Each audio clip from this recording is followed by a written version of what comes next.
11:30 हो गया, हम लोग शुरू करते हैं। ठीक है, जैसे कि आप देख रहे हैं यहाँ पर कि मैं कैरी मिनाटी का बहुत बड़ा फैन हूँ और आपसे पूछना चाहूंगा, तो कैसे हैं आप लोग? जैसा मैंने बताया कि ये मेरा पहला वेबिनार है और मैं बहुत नर्वस हूँ, तो पहले से आपसे माफी चाहता हूँ अगर मैं कुछ गलत बोल दूं या भावनाओं में बह के कुछ ज्यादा बोल दूं। सबसे पहले मैं अपने बारे में आपको बताना चाहता हूँ, जिन लोगों ने बिल्कुल नया-नया मुझे जॉइन किया है ट्विटर पे। मैं 13 साल से एक फाइनेंशियल इंस्टीट्यूशन में काम करता हूँ।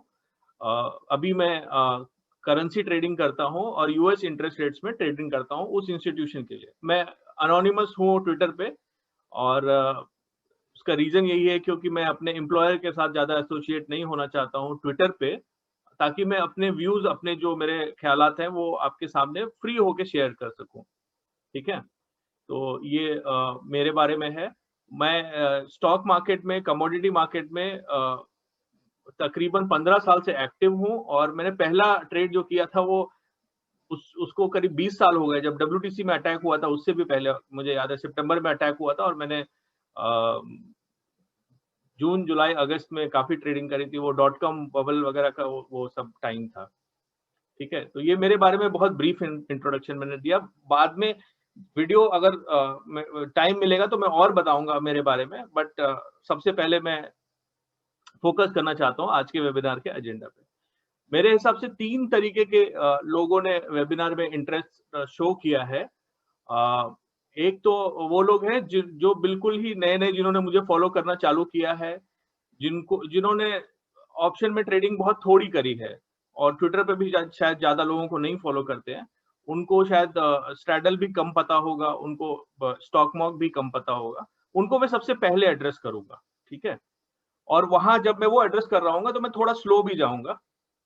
तो ये पहला सेगमेंट ऑफ द ऑडियंस है। मेरे हिसाब से इसमें 10 से 15 मिनट लगेंगे और उसके बाद मैं उन लोगों को एड्रेस करूँगा जिन्होंने स्टॉक मार्क को पहले यूज़ किया हुआ है, ठीक है?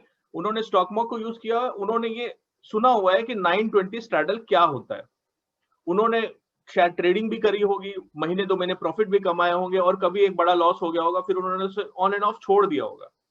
तो उनके सवाल में, उनके दिमाग में काफ़ी सवाल रहेंगे कि मैंने ट्राई किया था, इसमें इसके बारे में थोड़ा इन डेप्थ डिस्कशन होता तो अच्छा रहता। तो वो सेकंड मेरा सेगमेंट होगा इसको एड्रेस करने का, कि जिनको पता है ऑलरेडी 920 स्ट्रैडल क्या होता है, कैसे यूज़ करते हैं, बट इसमें थोड़ा और बताओ मुझे, वो सेकंड सेगमेंट।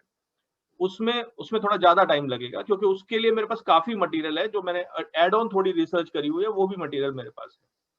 तीसरा सेगमेंट उनका है जो आर्म चेयर एक्सपर्ट्स होते हैं, जिनको दुनिया में सब पता होता है, मतलब हमें ना बताओ, हमें सब पता है। तो उनको एड्रेस करूंगा जो कहते हैं कि 920 स्ट्रैडल नहीं वर्क करेगा।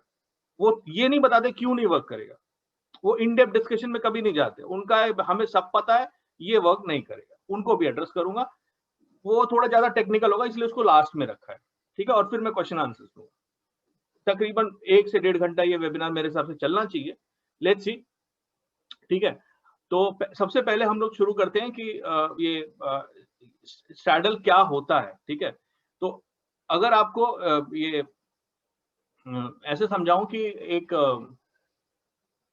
आप एट द मनी कॉल और एट द मनी पुट को अगर आप सेल कर रहे हो किसी भी टाइम पे एक साथ, तो वो सिंपल सा स्ट्रैडल होता है। समझाने में सबसे सिंपल स्ट्रक्चर है, मैं फिर से बताता हूँ। एट द मनी कॉल और एट द मनी पुट को आप सेल कर रहे हो एक साथ, तो वो आपका स्ट्रैडल बन गया, ठीक है? चाहे वो निफ्टी में बनाओ या आप बैंक निफ्टी में बनाओ। तो जो ये 920 का स्ट्रैडल जो बहुत फेमस हुआ था। अच्छा, मैं इससे पहले कि आगे बढ़ूं, मैं इसमें स्टॉक मॉक को यूज करने वाला हूं और मैं बहुत थैंकफुल हूं नीतीश नारायण का, जो स्टॉक मॉक के जो मालिक हैं, कि उन्होंने इतना अच्छा प्लेटफॉर्म बनाया। मुझे ये वीडियो करने के उनसे कोई पैसे नहीं मिले हैं, कोई प्रमोशन नहीं है, ट्रस्ट मी। जो लोग ट्विटर पे फॉलो करते हैं उन्हें पता होगा कि मैं कम से कम आपको मिसगाइड नहीं करूंगा, झूठ नहीं बोलूंगा। हालांकि अगर मुझे पैसे देते हो तो बहुत अच्छी बात थी, बट उन्होंने ऐसे कोई भी, हमारी कोई डील नहीं हुई, उनसे मेरी कभी बात भी नहीं होती। दूसरा, मैं थैंक यू बोलना चाहूंगा जितेंद्र जैन जी को, जिन्होंने इस कॉन्सेप्ट को इंट्रोड्यूस किया, पॉपुलराइज किया, स्टॉक मार्केट को पॉपुलराइज किया जितेंद्र जैन ने। आप में से बहुत लोग जितेंद्र जैन को फॉलो भी करते होंगे।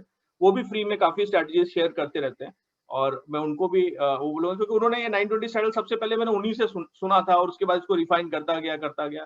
तो कुछ कुछ चीजें सामने आई, तो अब big thank you to Jitendra Jain also. So जहाँ पे ग्रेटिट्यूड ड्यू है वहां पे मैं बोलना चाहूंगा।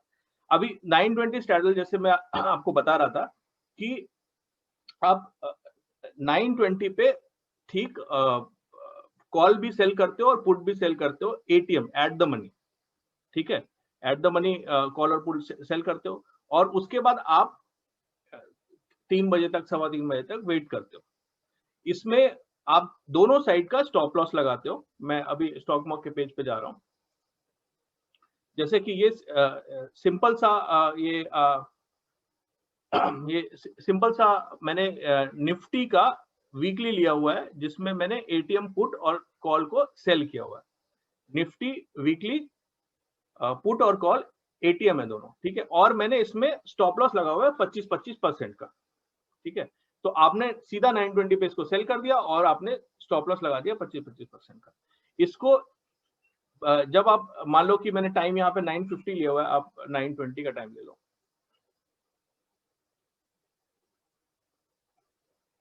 या इसको 950 रहने देते हैं अभी के लिए जो करा हुआ है। तो जब आप इसको स्टॉक मार्केट पे आप बैक टेस्ट करते हो तो आपको ये रिजल्ट सामने आता है कि ओवर 3 इयर्स लगभग हर क्वार्टर में आपका पैसा बना हुआ है। यहाँ पे मैंने 1% का स्लिपेज लिया हुआ है, जो आपके जब आप सिस्टम में जीरोधा पे या किसी ब्रोकर के साथ आप स्टॉप लॉस लगाओगे तो कई बार बहुत ही तगड़े स्लिपेज भी होते हैं। मैंने ऑन एन एवरेज निफ्टी में 1% लिया हुआ है, ठीक है। आप चाहे तो ज्यादा स्लिपेज भी ले सकते हो, मतलब 1% मेरे हिसाब से अप्रोप्रिएट है। तो आप देखोगे कि हर साल जो है आपने कुछ कुछ पैसा बनाया हुआ है, और एक लॉट आप कॉल और पुट सेल करते हो तो आपका तकरीबन 3 साल के बाद जो है 82,000 विथ 1% स्लिपेज ये आपका पैसा बनता है। ये हो गया आपका निफ्टी का स्ट्रैडल, जो आप 950 पे शुरू करते हो और आप सेम डेज को स्क्वायर ऑफ कर देते हो 2:10 पे। हर महीने इसमें आप प्रॉफिट बनाते हो, हर साल इसमें आपने प्रॉफिट बनाया, तकरीबन हर क्वार्टर में भी प्रॉफिट बनाया।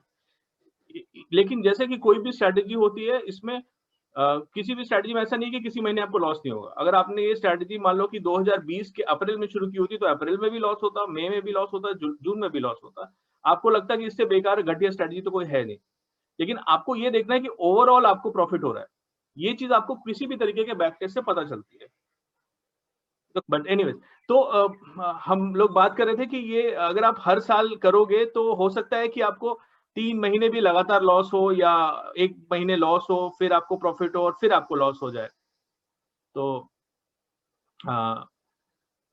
मतलब कोई भी स्ट्रैटेजी ऐसी होली ग्रेल नहीं होती, ये चीज आपको पहले बेसिक समझनी है। तो लेकिन ओवरऑल ये प्रॉफिट फायदा देती है आपको। 1% स्लिपेज के बाद भी मैंने निफ्टी में लगाया हुआ है, तो आपको 8 दिन का विनिंग स्ट्रिक है, 7 दिन का विनिंग ये है। और मैं स्ट्रांगली रिकमेंड करूंगा कि आप स्टॉक मार्केट में थोड़े से पैसे डालिए और ये इन चीजों को खुद से टेस्ट करिए। अगर आपको पाइथन वगैरह आता है तो बहुत अच्छी बात है, अगर नहीं आता है तो, और ये क्यों जरूरी है मैं आपको बाद में बताऊंगा, इसलिए नहीं कि स्टॉक मार्केट प्रमोट कर रहा हूँ मैं। पहले स्ट्रैटेजी समझा लेता हूँ, फिर इस इश्यू पे बाद में आएंगे, क्योंकि बहुत लोग यहाँ पे सिर्फ स्ट्रैटेजी के लिए आए, तो ये बहुत पहले उसको एड्रेस करना चाहता हूँ। ओके, ये निफ्टी का वेरिएशन हो गया। दूसरा हम लोग देखते हैं बैंक निफ्टी में, ठीक है। ये मैंने बैंक निफ्टी का पेज खोला हुआ है, यहाँ पे बैंक निफ्टी है, वीकली है, सेम 25% का मैंने स्टॉप लॉस लगाया हुआ है। कॉल और पुट को मैंने एटीएम सेल किया हुआ है। ये मैंने समझिए कि 950 का लगाया हुआ है। मान लो कि अगर मैं 920 पे लगा देता हूँ,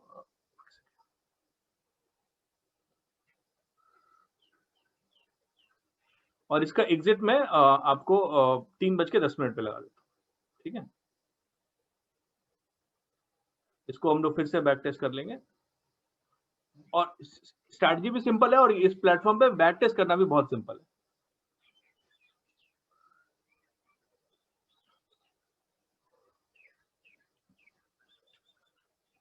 तो आप ये देखेंगे, दूसरी चीज, जब तक ये लोड हो रहा है मैं आपको ये बताना चाहता हूँ कि ये स्ट्रैटेजी जब आप खुद से टेस्ट करेंगे तो आप पाएंगे कि चाहे आप निफ्टी पे ट्राई करो, चाहे बैंक निफ्टी पे ट्राई करो, चाहे आप 920 का एंट्री डालो, 930 डालो, 940 डालो, 950 डालो, आप 11 बजे तक कोई भी एंट्री डाल लो और एग्जिट आप 2:30 बजे के बाद कभी कभी रख लो, इट इज ऑलवेज प्रॉफिटेबल। सिर्फ बैक टेस्ट में आप करते हो तो ऐसी कोई अगर आपको स्ट्रैटेजी मिल जाती है जो 1 या 2 मिनट के छोटे से विंडो में प्रॉफिटेबल है, तो इसका मतलब ये हो सकता है कि वो एक बाई फ्लूक आ रहा हो। लेकिन अगर बहुत बड़े पीरियड के लिए प्रॉफिटेबल है तो जिसमें इसमें जरूर कोई ना कोई एनोमली है या कोई ना कोई एक्सप्लेनेशन छुपा हुआ है। मैं उस पर भी आऊंगा, वो मेरा तीसरा पार्ट होगा वेबिनार का। ठीक है, ये हमने बैंक निफ्टी पे एटीएम किया हुआ है और इसका रिजल्ट आप देखिएगा, 6 लाख का प्रॉफिट और तकरीबन हर महीने में प्रॉफिट दिखा रहा है, क्योंकि हमने यहाँ पे स्लिपेज नहीं डाला हुआ है।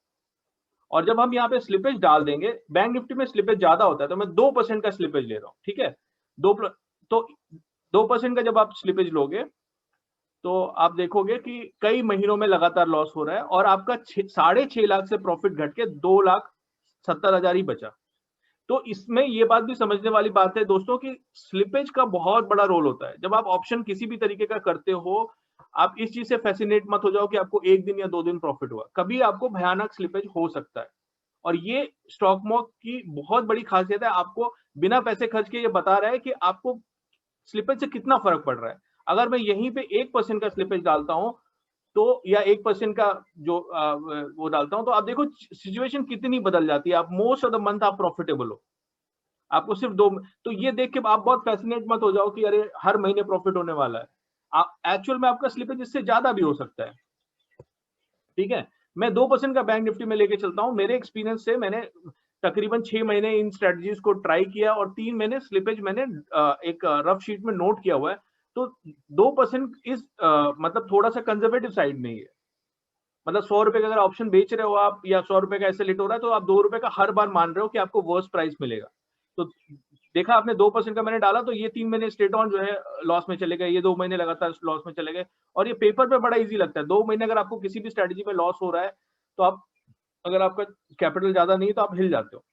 ठीक है, तो इसलिए बहुत ध्यान रखना, आप कोई भी ऑप्शन स्ट्रेटजी कर रहे हो, और इसमें तो सिंपल से लेग्स हैं। कोई भी, अब मैं देखता हूँ बड़े बड़े आयरन कॉन्डोर और क्या क्या इंट्राडे में लोग करते हैं, मैं भी करता हूँ। लेकिन ये ध्यान रखना है कि उसमें जितनी ज्यादा लेग्स होंगे, जितने ज्यादा होंगे, उसमें उतने ज्यादा स्लिपेज होने के चांस होंगे, या जितना आपका हैवी लॉट्स हैं तो उतने स्लिपेज होने के चांस होंगे। तो इसलिए आपको कोई स्ट्रेटजी अगर बहुत ज्यादा फैसिनेटिंग लगती है तो एकदम से आप कूद मत पड़ो बड़े लॉट्स को लेके। देखो 1 या 2 लॉट में कितना स्लिपेज हो रहा है, स्लिपेज बहुत इंपॉर्टेंट है। तो ये मैंने जैसा कि आपको बताया कि अगर सेम चीज आप बैंक निफ्टी में अप्लाई करते हो ओवर 3 इयर्स, तो आपको आफ्टर स्लिपेज 3 साल के बाद आपको 2,70,000 का प्रॉफिट होता है। तो निफ्टी में भी ये चीज प्रॉफिटेबल है, बैंक निफ्टी में भी प्रॉफिटेबल है। हमने 920 स्टार्ट किया और हमने 3:10 पे इसको बंद कर दिया। ये 25% का एसएल है। अभी मैं आपको एक दूसरी चीज दिखाता हूँ कि ये भी आप जान लो कि 25% कोई ऐसा होली ग्रेल या सैक्रोसेंट नहीं है।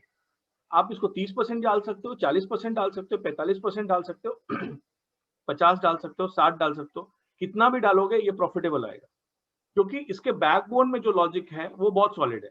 वो मैं वेबिनार के थर्ड पार्ट में बताऊंगा। अभी हम जाते हैं बैंक निफ्टी के आपका अब मैंने यहाँ पे क्या किया कि मैंने एसएल को 50% कर दिया, मैंने स्टॉप लॉस को 50% पे कर दिया।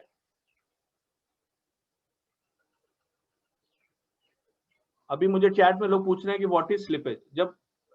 जब आप कोई भी ट्रेड करते हो निफ्टी या बैंक निफ्टी का, आपने मान लो एसएल ऑर्डर लगाया 100 रुपए का, तो वो गारंटी नहीं है कि आपको ब्रोकर या एक्सचेंज 100 रुपए में ही वो आपका एसएल एग्जीक्यूट कर देगा।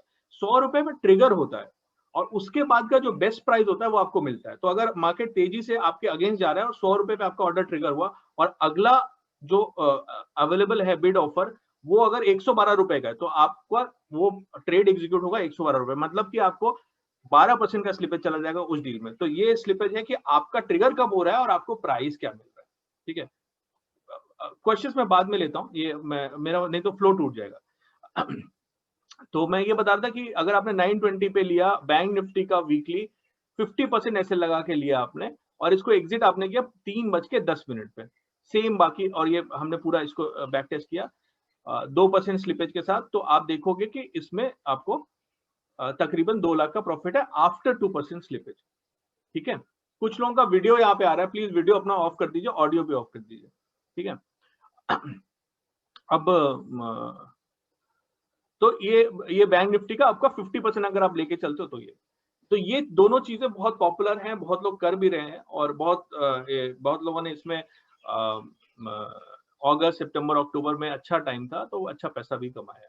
ठीक है, ये 50%। अभी इसमें मैंने क्या एड ऑन किया उस पर मैं जा रहा हूं बहुत ही क्विकली। मैंने इसमें ये एड ऑन किया है कि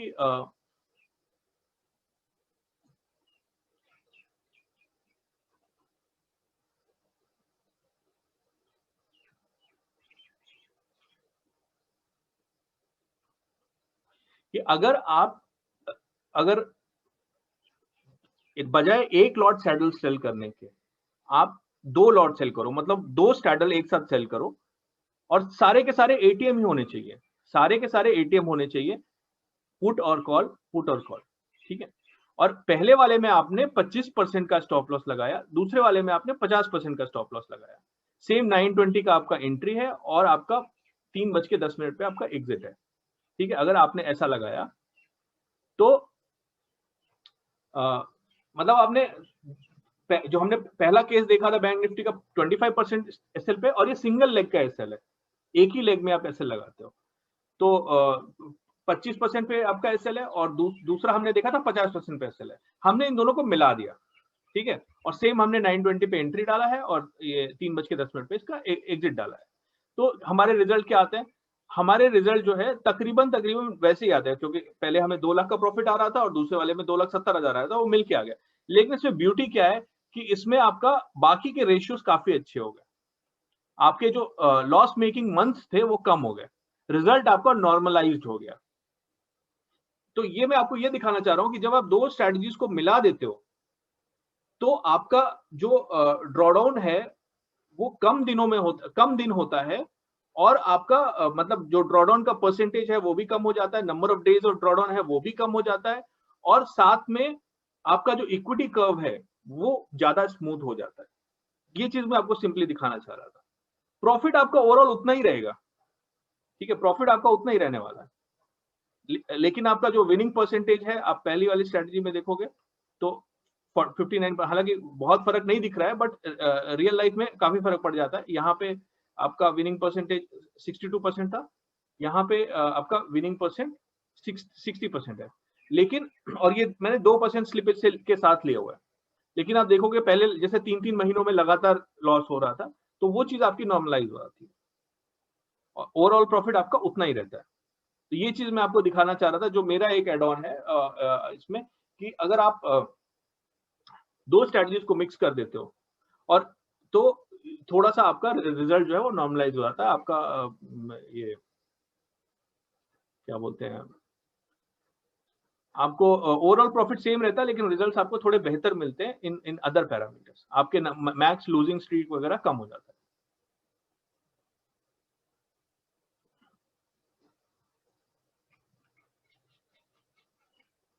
अब मैंने क्या किया है कि अगर हम तीन स्ट्रैडल सेल करें, पहला और सारे के सारे एटीएम लिए, जिन लोगों को पता होगा तो उनको ये भी पता होगा कि ट्रिपल स्ट्रैडल के नाम से मार्केट में बहुत लोग वो कर रहे हैं, बट वो डिफरेंट चीज होती है। उसमें आप आईटीएम स्ट्रैडल करते हो, सेल करते हो, उसमें आप ओटीएम स्ट्रैडल सेल करते हो और एक एटीएम करते हो, मैं वो नहीं कर रहा हूँ, वो ये चीज डिफरेंट है।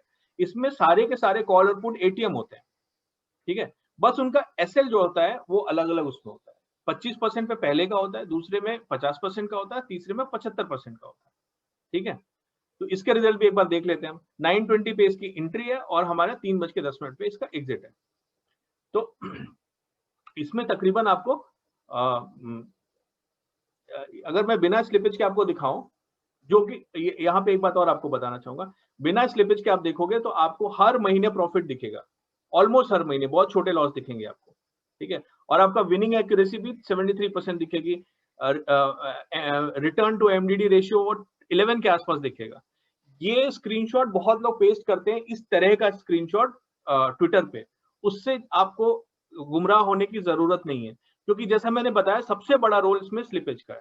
आपका तकरीबन यहाँ पे 12 लाख का प्रॉफिट दिखा रहा है, और अगर मैं यहाँ पे 2% का 1% का अगर स्लिपेज डालता हूँ तो प्रॉफिट आपका 9 लाख का हो जाता है। सीधा सीधा मतलब आपका 1% स्लिपेज जो है वो 3 लाख का प्रॉफिट खा जाता है।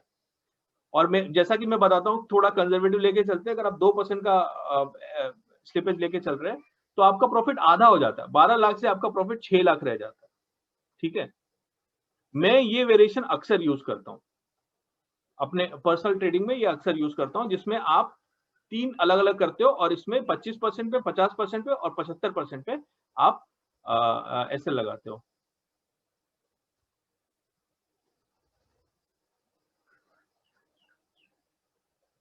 हाँ, ये जो ये एसएल लगाते हैं वो आप ऑप्शन के प्राइस पे लगाते हैं। जैसे अगर आप जीरोधा का टर्मिनल खोलोगे तो आपने जिस ऑप्शन में सेल करा हुआ है उसी को जब स्क्वायर ऑफ करते टाइम आप एसएल ऑर्डर लगाते हो वहीं पे लगाते हैं। हमें एक बार हमने डील में हम आ गए तो हमें अंडरलाइन के निफ्टी या बैंक निफ्टी के प्राइस से मतलब नहीं है, हमें मतलब है कि हम देखते रहेंगे, लेकिन हमारा जो ये एसएल है ये उसके प्राइस पे ही लगता है, बैंक निफ्टी के ऑप्शन प्राइस पे लगता है। तो 25%, 50% और 75% हमने 3 जगह लगा दिया। 9:20 की एंट्री है और हमारा 3:10 का एग्जिट है, ठीक है। अब इसका आप प्रॉफिट देखिए, 2% का ये लगाने के बाद 2% का स्लिपेज हमने लगाया हुआ है और हमारा रिटर्न टू एमडीडी रेशियो है वो 4.54 है, ठीक है। ये काफी अच्छा माना जाता है और हमारा विनिंग एक्यूरेसी भी 65%, 66% है विद 2% स्लिपेज। हम एकदम वर्स्ट केस ही लेके चलते हैं, हम 3% मान लेते हैं, देखते हैं क्या होता है। 3% भी अगर आप लेके चलते हो तो आपका 1.85 का एमडीडी आ रहा है, ठीक है, और 61% का विनिंग रेशियो आ रहा है 3% स्लिपेज पे, ठीक है, इस स्ट्रक्चर में। और उसके बाद आपके ज्यादातर मंथ जो है वो प्रॉफिट में जा रहे हैं। आपका प्रॉफिट काफी कम हो गया है, 12 लाख से घट के 3.5 लाख रह गया है, काफी कम है, लेकिन आपका आप ओवरऑल आप पैसे बना रहे हो, कभी आपको 2 महीने लगातार लॉस नहीं हो रहा है। इस बात को आप समझो। मतलब मैं ही मानता हूं कि मैं 20 साल से ट्रेडर्स को देख रहा हूं, कंसिस्टेंट प्रॉफिट बनाना पहला स्टेप होना चाहिए। ज्यादा प्रॉफिट बन जाए, जल्दी बन जाए, बहुत भयानक बन जाए, वो हमारे बाद के स्टेप हैं। तो ये अगर आप स्ट्रेटजी को देखो, 3% स्लिपेज पे अगर आप देखते हो तो भी आपको ऑलमोस्ट हर महीने प्रॉफिट होगा, और जब भी किसी महीने लॉस भी होगा तो आप उसको अगले महीने रिकवर कर पाओगे। यहाँ लॉस होगा तो आप अगले महीने रिकवर कर पाओगे। ये एक तरीके की सेफ स्ट्रेटेजी मेरे को लगती है। तो ये हो गया। तो यहाँ मैं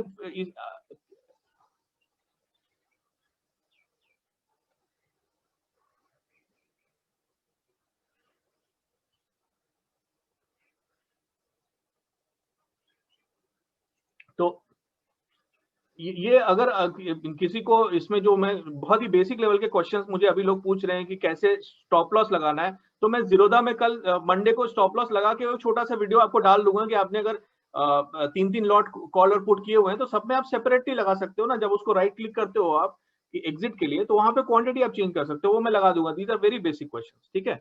अब आप ब्रॉडर चीज समझो, दो चीज मैं आपको कम्युनिकेट करना चाह रहा हूँ कि जब आप स्ट्रेटजीज को मिक्स कर देते हो तो आपका जो लॉस के मंथ्स हैं और लॉस के नंबर ऑफ डेज हैं वो काफी कम हो जाते हैं, और आपका जो रिकवरी है वो फास्टर होती है। ये बहुत ही बेसिक प्रिंसिपल है जो जो बहुत लोगों को मिसिंग होता है, बहुत सीजन ट्रेडर्स को भी मिसिंग होता है। तो एक स्ट्रेटजी है तो उसके वेरिएशंस आप सोचो, उसके वेरिएशंस आप लगाने की कोशिश करो, वो मैं समझाना चाह रहा हूँ। आप एग्जीक्यूशन से रिलेटेड क्वेश्चन अभी प्लीज मत पूछो, ठीक है। तो इसमें जैसा आप देख रहे हो कि अगर आपको एक महीने लॉस हो रहा है, अगले महीने आप रिकवर कर रहे हो, और मैंने यहाँ पे 3% स्लिपेज लिया हुआ है।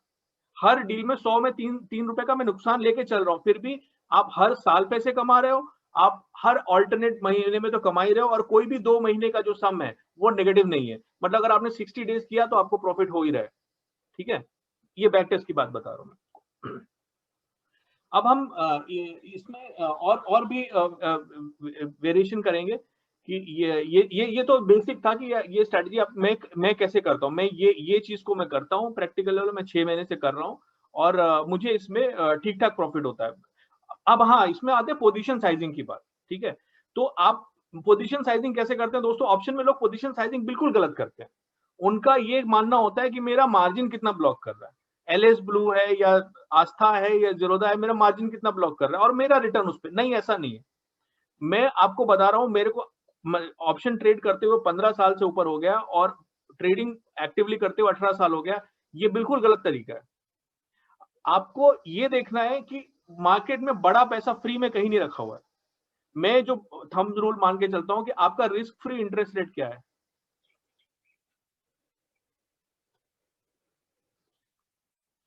आपका रिस्क फ्री इंटरेस्ट रेट क्या है? आज की तारीख में रिस्क फ्री इंटरेस्ट रेट है 5%। मैं मान के चलता हूं कि मेरे को मार्केट से 15% बनाना है। 15% मेरे को बनाना है। आपको ट्विटर पे बहुत लोग 15% हर महीने का बना रहे हैं। They are exceptional, they are Sachin Tendulkar of the game. आप पहले रणजी तो खेल लो। तो मैं 15% मान के चलता हूं। अगर मेरा रिस्क फ्री इंटरेस्ट रेट 10% होता तो शायद मैं 30% बनाने के चलता। ये कॉन्सेप्ट है मेरा कि there is no free lunch in the market. Free में कहीं पैसा रखा नहीं हुआ है। आप ऑप्शंस खेल रहे हो तो आप बड़ा रिस्क ले रहे हो, उसका आपको रिस्क फ्री से 3 गुना मिल रहा है। तो अभी मेरे को ये अगर मेरे को 15% रिटर्न चाहिए अगर मार्केट में, ठीक है, तो और मेरे को रिटर्न कितना मिल रहा है, लेट्स सी ऑन 2% स्लिपेज, मेरे को 6.5 लाख का रिटर्न मिल रहा है। तो अगर मेरे को 6.5 लाख का रिटर्न मिल रहा है,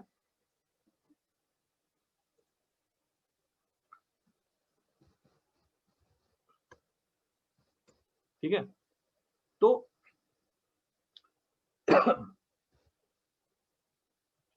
तो अगर मैं मतलब कि 15% 3 साल कमाता हूं अगर मैं,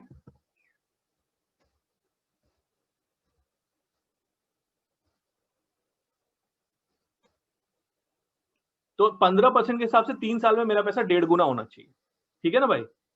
15% अगर आपका रिटर्न है, सही किया कि नहीं कैलकुलेशन मैंने, हाँ, तो मेरा पैसा 1.5 गुना हो जाना चाहिए।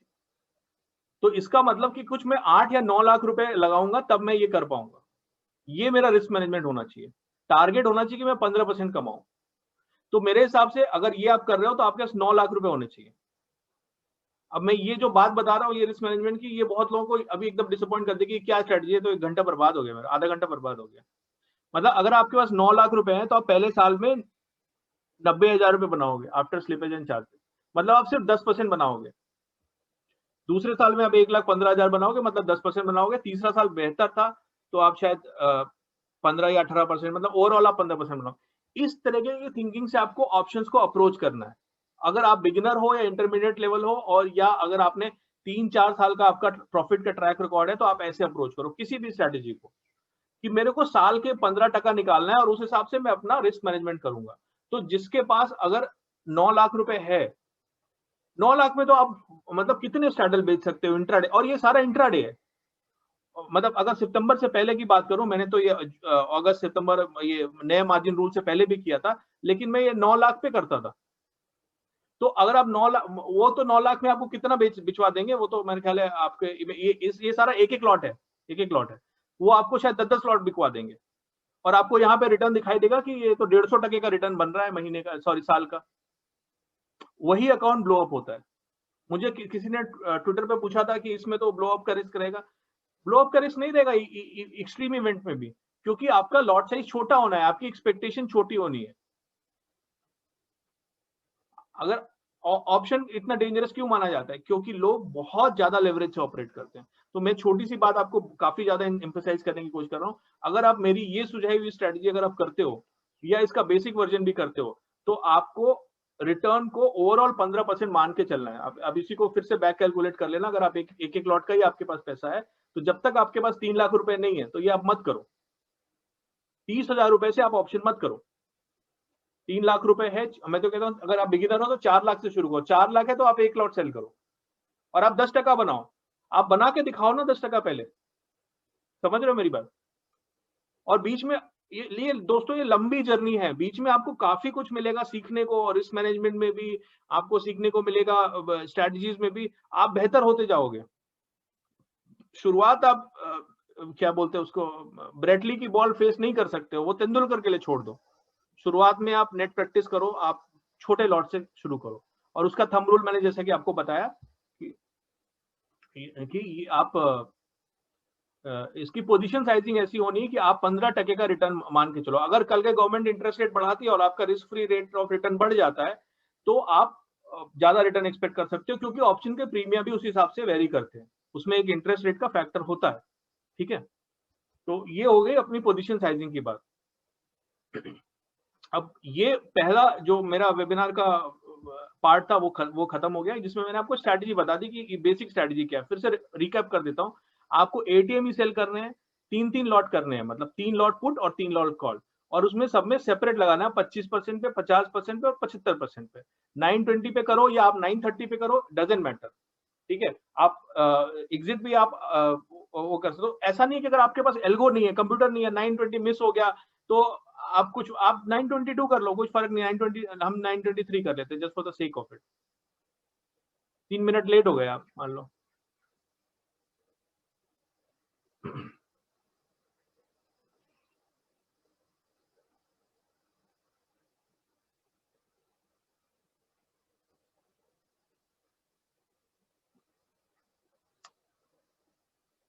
तो ये बेसिकली रिस्क मैनेजमेंट की जो मैं बात आपको बता रहा हूँ, कहीं दोस्तों लिख लो अगर आप नए हो तो, वही होली ग्रिल है इसमें, कि आप एक्सपेक्टेशन एकदम कम रखो, 10 से 15% की एक्सपेक्टेशन रखो। आप इस बार का AIF का जो सेबी का रिकॉर्ड है वो डाउनलोड करके देख लो सेबी की वेबसाइट से, या PMS का रिकॉर्ड, जितने PMS के मैनेजर्स हैं 2019 उठा के देख लो, या 2020 का भी आप दिखा के देख लो, 15% कितने लोगों ने बनाया है। आसान नहीं होता है दोस्त, ये कैसे आप मान लेते हो कि बिल्कुल आसान है, आप आज ही मार्केट में और आज आप कमा लोगे। मैंने एंट्री थोड़ी चेंज कर दी है, 9-23 कर दिया है, ओवरऑल प्रॉफिट में कुछ फर्क नहीं आया दोस्तों।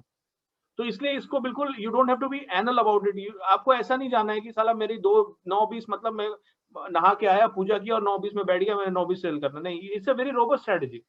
आप 10 बजे कर लो, आप 10:30 बजे कर लो, आप, मैं तो कहता हूँ आप, आपका बेस्ट इन्वेस्टमेंट रहेगा 2021 का, आप स्टॉक मॉक लो, क्रेडिट उसमें डालो और वेरिएशन चेक करो। केवल इसके नहीं, आप स्ट्रैंगल के भी चेक करो, नेकेड पुट सेल करने के करो, हर तरीके के करो। और होली ग्रिल जैसे मैंने बताया पोजीशन साइजिंग है, स्ट्रैटेजी में होली ग्रिल नहीं है, ठीक है।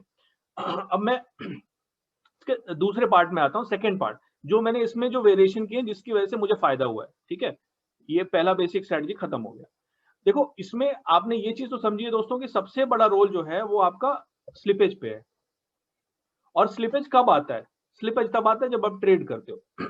आप ट्रेडिंग करोगे तो स्लिपेज आएगा, सिंपल सी बात है, राइट। तो अब मैंने जैसे 2% का स्लिपेज डाला तो और भी ज्यादा स्लिपेज आ गया, 10 लाख से प्रॉफिट घट के 5 लाख हो गया।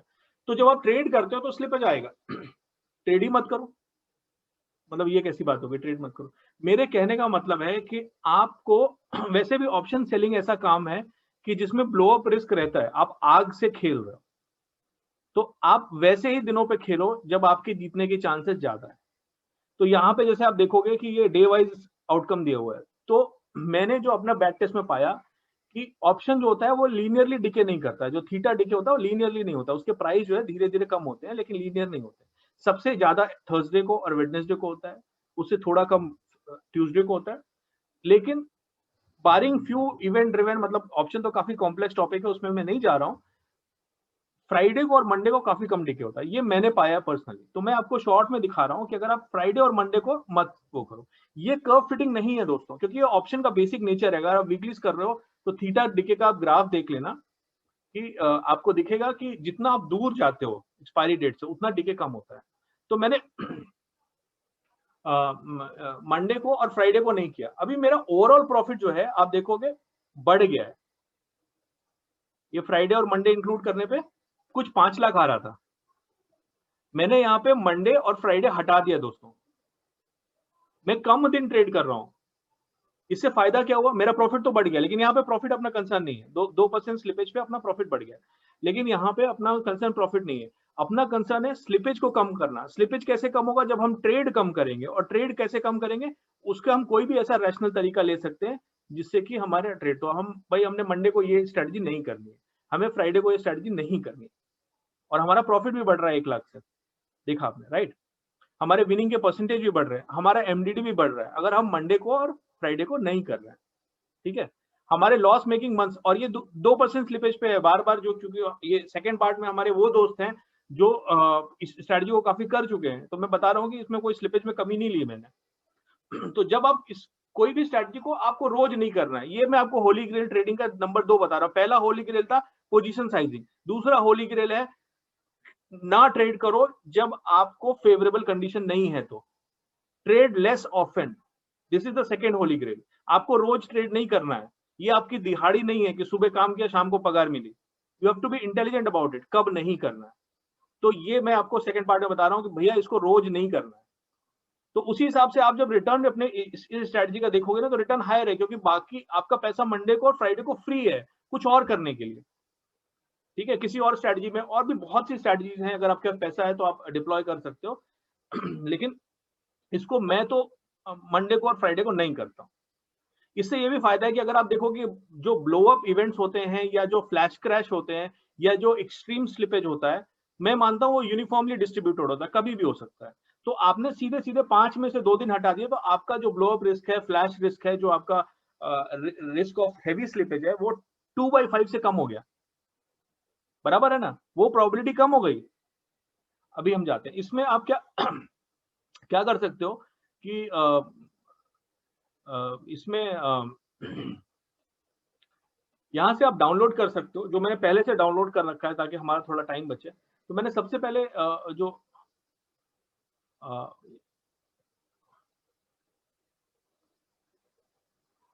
सबसे पहले हमारी निफ्टी वाली स्ट्रैटेजी थी, मैंने उसका ये डाउनलोड करके रखा हुआ था, वो आपको दिखाता हूँ।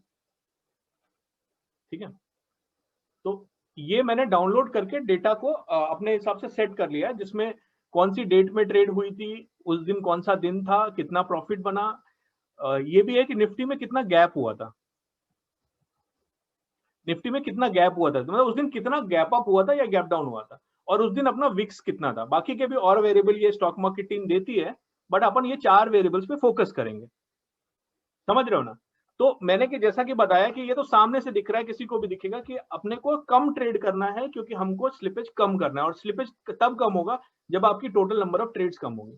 तो पहला तो सबसे इंट्यूटिव ये था कि भाई आप फ्राइडे और मंडे को मत करो। हमारी टोटल ट्रेड्स अभी आप देखोगे निफ्टी में तो 466 ट्रेड्स हैं, 466 टोटल ट्रेड्स है कि हमने भैया एल्गो लगा दिया।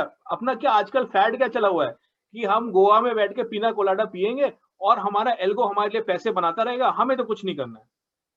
ऐसा मुझे बहुत लोगों ने बोला। मैं बैक टेस्टिंग का फैन हूं, मैं एल्गो का भी फैन हूं, लेकिन मैं मानता हूं कि आपको स्क्रीन के सामने बने रहना है, उसी से आप कुछ नया सीखते हो।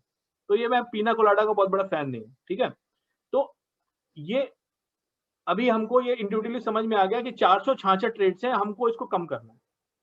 और मैं जो बता रहा हूं बहुत लोगों को कर्व फिटिंग लगेगा, वो अपन डिस्कस करेंगे। ठीक है, तो पहले फ्राइडे और मंडे को अपन को ये स्ट्रैटेजी नहीं लगानी है। ये मैं निफ्टी वाला डेटा है बाय द वे। तो ये सीधा सीधा हमारा नंबर ऑफ ट्रेड जो है वो फ्राइडे को अगर हमने नहीं करा और मंडे को नहीं किया तो निफ्टी की स्ट्रैटेजी में 466 से 466 से सीधे सीधे 285 हो जाता है। अब मैं एक चीज और आपको बताता हूं। मैंने जो पाया है कि जब निफ्टी गैप अप होता है या जब गैप डाउन होता है तो ये स्ट्रैटेजी काम नहीं करती है। अब ये चीज ध्यान से सुनना दोस्तों, अगर मान लीजिए निफ्टी में 2% का गैप अप हुआ, तो अगर आपने ऑब्जर्व किया हो मार्केट को, आप देखेंगे अगर गैप अप हुआ है तो सीधा सीधा जो कॉल राइटर्स हैं वो स्क्वीज हो जाते हैं, जो ओवरनाइट कॉल राइटर्स हैं वो स्क्वीज हो जाता है। केवल निफ्टी में नहीं, सारे कंस्टिट्यूएंट्स में, जिसने रिलायंस का कॉल शॉर्ट किया होगा, जिसने एलएनटी का कॉल शॉर्ट किया होगा, जिसने एचडीएफसी का, सभी लोगों को मार्जिन कॉल आने लगेगी। सब अगर वो इंस्टीट्यूशनल प्लेयर है तो उनका रिस्क मैनेजमेंट ट्रिगर हो जाएगा और they will be taking cover. उससे क्या होता है, मार्केट इमीडिएटली ओपन होते ही ऊपर जाएगा। और अगर कई दिन बहुत ज्यादा गैप अप हो गया एक्सपेक्टेशन, तो फेडर्स आ जाते हैं। वो गैप मतलब पहले टिक से ही वो बेचना चालू कर देंगे। They are big players, they have almost, वो हर्षद मेहता है आज के जमाने के, उनके पास एंडलेस मनी है, वो शॉर्ट करना चालू कर देंगे जब तक गिरा नहीं लेंगे, प्रॉफिट नहीं बुक करेंगे। तो मेरे कहने का मतलब जब हैवी गैप अप होता है,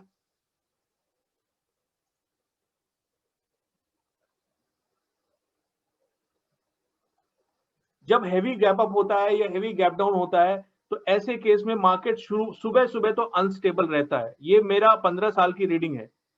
ये कोई कर्व फिटिंग नहीं है, ये कोई ऐसा नहीं है कि मैंने 1000 चीजें करके देखी, चलो ये हो वर्क कर रहा है तो मैं वो यूज करूंगा या वो आपको बताऊंगा। अगर हैवी गैप अप होता है तो मार्केट शुरू सुबह सुबह तो अनस्टेबल रहता है। अगर आपको ये नहीं पता है, आप गैप अप देखो और उसको मैनुअली आप देखो कि हर 5 मिनट के ग्राफ में निफ्टी में क्या हो रहा है। जिगजैग बनेगा, अचानक से लोगों के स्टॉप लॉस ट्रिगर होंगे, ओवरनाइट वाले लोगों के ऊपर जाएगा। अगर वो ओवरबॉट ओवरसोल्ड हो गया तो अचानक से ये फीडर्स आ जाएंगे, जिगजैग बनेगा। तो मैंने क्या किया, मैंने इसको टेस्ट किया है कि अगर गैप होता है 100 पॉइंट से ज्यादा का या तो उल्टे साइड का 100, तो क्या होता है निफ्टी में। तो हम देखेंगे कि अगर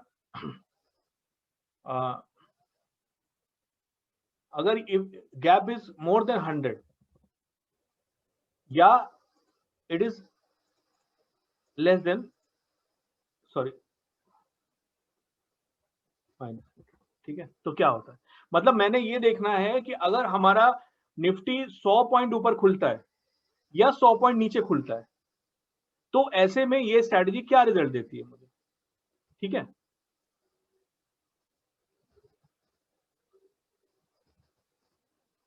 मैं फिर से बोल देता हूं, जो जिन लोगों का थोड़ा मिस हो गया, कि हमने ये देखा है कि अगर निफ्टी 100 पॉइंट ऊपर ओपन होता है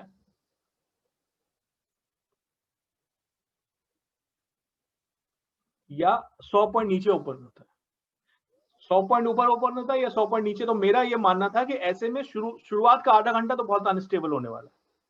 तो ऐसे में ये स्ट्रेटजी का क्या रिजल्ट है, मैं आपको ये भी बता रहा हूँ कि कोई भी आप स्टॉक मॉक पे या किसी प्लेटफॉर्म पे या किसी तीसरे से आप बैक टेस्ट कराओ या खुद भी बैक टेस्ट करो, तो उसको गॉस्पेल ट्रूथ मान के मत बैठ जाओ, उसको फर्दर एनालाइज करो। ये आपका बैक टेस्ट को देखो, उसको मार्केट के साथ कोरिलेट करो, ठीक है। तो ये आप देखो कि अगर 100 पॉइंट ऊपर ओपन होता है या 100 पॉइंट नीचे ओपन होता है तो क्या रिजल्ट आता है। सॉरी हो गया,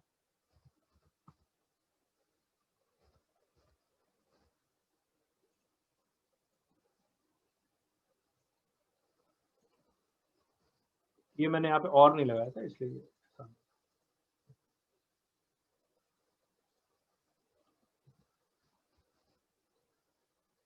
तो 100 पॉइंट ऊपर ओपन होता है या 100 पॉइंट नीचे ओपन होता है, एक्सट्रीम इवेंट्स होती है, तो क्या होता है ये हम देखना चाह रहे हैं, हमारा टोटल प्रॉफिट में क्या फर्क पड़ता है।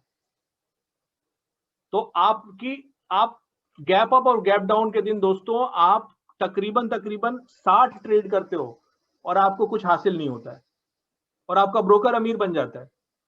और गैप अप और गैप डाउन के दिन जो जो एक्सपर्ट होते हैं वो आपको बोलने आ जाते हैं कि अरे ये तो वर्क नहीं करता है, क्योंकि वाकई में वर्क नहीं करता है। समझ रहे हो आप मेरी बात। तो अपने को फ्राइडे को जुम्मे के दिन नहीं करना है, अपने को मंडे के दिन नहीं करना है, मंडे का दिन अपना खराब नहीं करना है, कोई और स्ट्रेटजी कर लो आप। आपको ट्यूसडे वेडनेसडे थर्सडे ही करना है, भले आप निफ्टी करो। ये मैंने निफ्टी सिंगल लॉट का डेटा है बाय द वे, और ये आप मेरा डेटा बिलीव मत करो, आप या तो पाइथन पे या स्टॉक मॉक पे टेस्ट करो, उसको देखो। जो मैं आपको बता रहा हूं कि गैप अप जब होता है, और मैं इसको मानता हूं कि परसेंटेज में लेना चाहिए, मुझे अनफॉर्चुनेटली जब मैं प्रिपेयर कर रहा था मेरा परसेंटेज का डेटा डिलीट हो गया जो इसमें यहाँ पे आता था। आप स्टॉक मॉक के ओरिजिनली उस पर देखोगे तो ये लोग परसेंटेज में भी दिखाते हैं आपको, ये चीज जो है ये लोग gap up gap down percentage में दिखाते हैं। जब मैं डाउनलोड करके इसको मैनिपुलेट करता डेटा को, मतलब सेल्स वगैरह ड्रॉ कर रहा था, तो वो डिलीट हो गया मेरे से। कहाँ चला गया ये, मतलब आप लोग को ये भी लग जाएगा कि मैं कितना टेक्नोलॉजिकली चैलेंज हूँ। ये है क्या, how to find that file यार।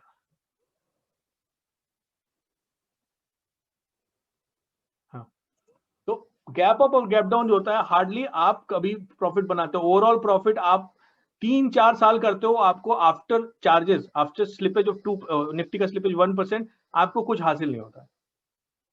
तो मेरी आपसे गुजारिश है कि आप ये वो मत करो। और दूसरी चीज आपको ये भी बताऊं, जो बड़े लॉसेस होते हैं वो आपको गैप अप के दिन ही होते हैं, गैप अप या गैप डाउन के दिन ही आपको बड़े लॉसेस होते हैं। बड़े प्रॉफिट भी होते हैं बट वो एक दूसरे को सिंगल आउट कर जाते हैं। तो अपने को क्या करना है दोस्तों कि जब निफ्टी बीच में हो, between, when it is between, when it is greater than equal to -100 and it is less than equal to 100, जब बीच में हो तभी अपने को करना है। आप देखो सुबह 82,000 आ रहा था, आपको 2,000 का ही प्रॉफिट आप मिस करोगे, कुछ मिस नहीं करोगे, लेकिन आपकी नंबर ऑफ ट्रेड जो है वो 70 ट्रेड्स आपकी कम हो जाएंगी। और इसमें मैं अगर आप ये फ्राइडे और मंडे का हटा दूं तो आपकी टोटल ट्रेड्स आधी हो जा रही है। यहाँ पे दिख रहा है लोगों को, आपकी टोटल ट्रेड्स आधी हो जा रही है, लेकिन आपका प्रॉफिट 82,000 से घट के केवल 69,000 रह रहा है। तो ये चीज मैं आपको बता रहा हूं, आपको मंडे और फ्राइडे को नहीं करना है, और आपको जब हैवी गैप अप और गैप डाउन होता है तब ये नहीं करना है। अच्छा, मुझे पता है जो ये आप जो जो लोग इसको ऑलरेडी ट्राई कर रहे हैं वो बोलेंगे अरे ये तो एक यूनिक डेटा हो गया, निफ्टी का हो गया। तो इसको हम लोग दूसरे, मैंने तो कई एक पे वेरिएशन में था। स्टॉक मॉक का कैसा था, मैं सुबह रिचार्ज कराता था, मेरा रात तक खत्म हो जाता था। मेरे बच्चे भी बोलते थे कि पापा तो ये स्टॉक मॉक खेल रहे हैं, क्योंकि मैंने इतने वेरिएशन इस पे ट्राई किए हैं कि आपको मैं बता नहीं सकता। और वो वेरिएशन ऐसा नहीं कि मैं रैंडमली कर्व फिट कर रहा हूँ, जो मेरी इंट्यूटिव अंडरस्टैंडिंग है उसको मैंने डाल के देखा है। जैसे मेरी इंट्यूटिव अंडरस्टैंडिंग थी कि भाई ये तो सुबह आप 9:30 करो, 9:20 करो, 9:50 करो, काम करेगा। 2:10 करो, 3 बजे करो, काम करेगा। तो वो मैंने सारे वेरिएशन ट्राई किए, और आपको झूठ नहीं बोल रहा हूँ, हर वेरिएशन में ऑलमोस्ट ये पैसा देगा बैंक निफ्टी और निफ्टी में, प्रोवाइडेड आपकी पोजीशन साइजिंग सही हो। फिर मैंने देखा कि फ्राइडे को और मंडे को जो प्रोबेबिलिटी ऑफ प्रॉफिट है वो भी कम होता है, और अगर एक्सट्रीम इवेंट हुआ तो लॉस भी हैवी होता है। तो आप इसको gap up gap down Nifty में जब 100 पॉइंट लेके चलाओ, आप परसेंटेज में टेस्ट कर लेना, मेरा यहाँ पे मिस हो गया है, तो रफली 100 पॉइंट का लिया मैंने।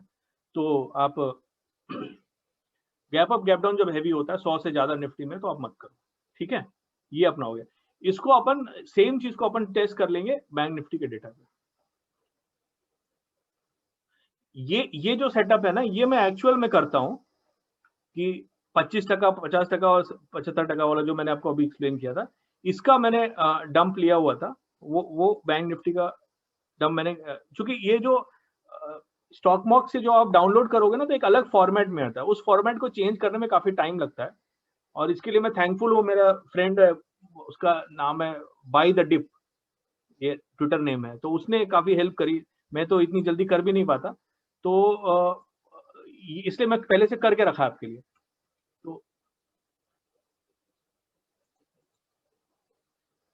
तो ये इसका यहाँ पे बैंक निफ्टी का जो तीन जो स्ट्रैडल हमने बेचे थे, जिसका पहले वाले का स्टॉप लॉस 25% था, दूसरे वाले का 50% था, तीसरे वाले का 75% था।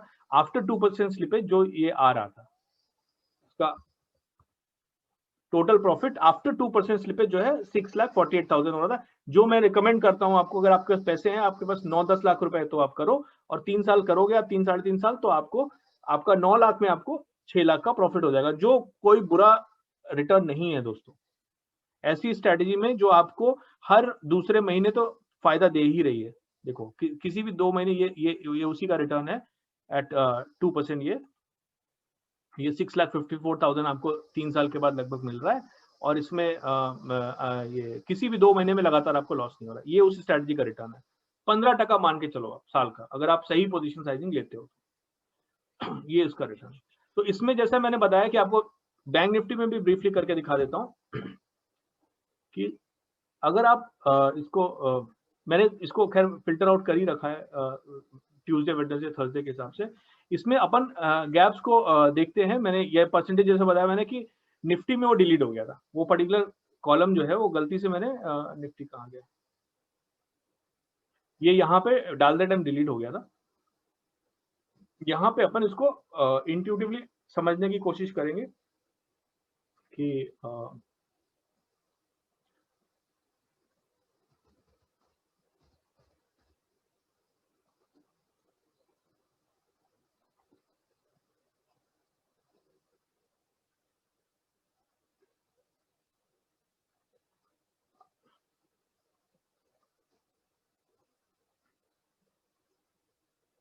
तो इसको हम पहले तो ग्रेटर देन लगाएंगे कि अगर हमारा गैप समझो कि 1% से ज्यादा है, या फिर गैप हमारा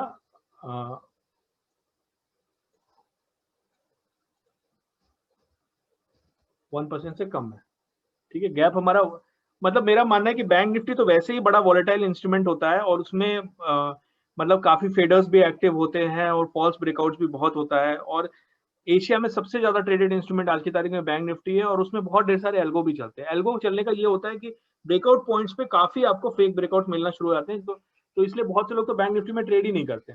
लेकिन मेरा ये मानना नहीं है, ट्रेड आप सारे इंस्ट्रूमेंट कर सकते हो अगर आपने पोजीशन साइजिंग उसी हिसाब से कैलिब्रेट करके रखी हो। तो 1% का अगर गैप अप गैप डाउन होता है बैंक निफ्टी में, तो वो तरीके तरीके के उसमें ट्रिगर्स अपने आप मॉर्निंग में आ जाते हैं। देखते हैं उसमें क्या होता है कि अगर आपने 1% का गैप अप है या 1% का गैप डाउन है, तो हमारा रिटर्न जो है कितना मिलता है। 6,48,000 हमको टोटल मिल रहा था सारी डील्स का, और ये कितना मिलता है, तो आपको रिटर्न पॉजिटिव मिलता है, लेकिन केवल 33,000 का मिलता है, on that to over 3.5 year. और इसमें आप देखोगे कि जो आपके बड़े लॉसेज हैं, बड़े प्रॉफिट भी तभी आते हैं गैप अप के टाइम, मैं डिनाई नहीं कर रहा हूँ, लेकिन बड़े लॉसेज भी आपके, ये 30,000 का लॉस, 14,000 का, 12,000 के सारे लॉसेज आपके गैप अप गैप डाउन के दिन हुए हैं। और इसका जो मैक्स लॉस है, इस मैक्स ड्रॉडाउन, वो 36,000 का है मैक्स ड्रॉडाउन इस स्ट्रेटजी का, ठीक है। 36,000 का मैक्स ड्रॉडाउन है, और इसमें आपको एक दिन में 30,000 का लॉस हो जा रहा है 19 मार्च को। और ये ऐसा नहीं है, फरवरी में भी जो है आपको जिस दिन अपना वॉलेटिलिटी बहुत ज्यादा नहीं थी, उस दिन भी आपको 14,000 का लॉस हुआ है फरवरी 2000, मतलब। तो बड़े प्रॉफिट भी हो सकते हैं, बड़े लॉस भी हो सकते हैं, लेकिन सारा कुछ मिला मुलू के आपको 3 साल 4 साल में आपके 10 लाख के कैपिटल डिप्लॉयमेंट में 33,000 का प्रॉफिट हो रहा है। तो मैं तो बोलूंगा कि अगर बैंक निफ्टी में 1% का गैप अप है या 1% का गैप डाउन है तो आप ये स्ट्रैटेजी मत करो। ये मेरी फाइंडिंग है। आप दूसरे वेरिएशन ट्राई कर लो, हम इसको 1.5% भी देख सकते हैं। इनफैक्ट आप ये भी देख लो कि अगर गैप अप गैप डाउन जितना ज्यादा होगा, probability of profit, overall probability of profit आपकी कम हो जाएगी। हम इसको वो कर लेते हैं, ग्रेटर देन 1.5% कर लेते हैं या लेस देन -1.5 कर लेते हैं। ठीक है, आप देखोगे ये चीज जो है अभी इस पे क्या फर्क पड़ता है। 33,000 था जब हमने 1% के ऊपर नीचे लिया था कि अगर गैप अप होता है 1% का या गैप डाउन होता है -1% का, तो हमने अगर ट्रेड ली, केवल तो ली, तो 33,000 का हमको प्रॉफिट हो रहा है, which is not a great profit on a trading capital of 9-10 lakhs। Okay, क्या हो जाएगा,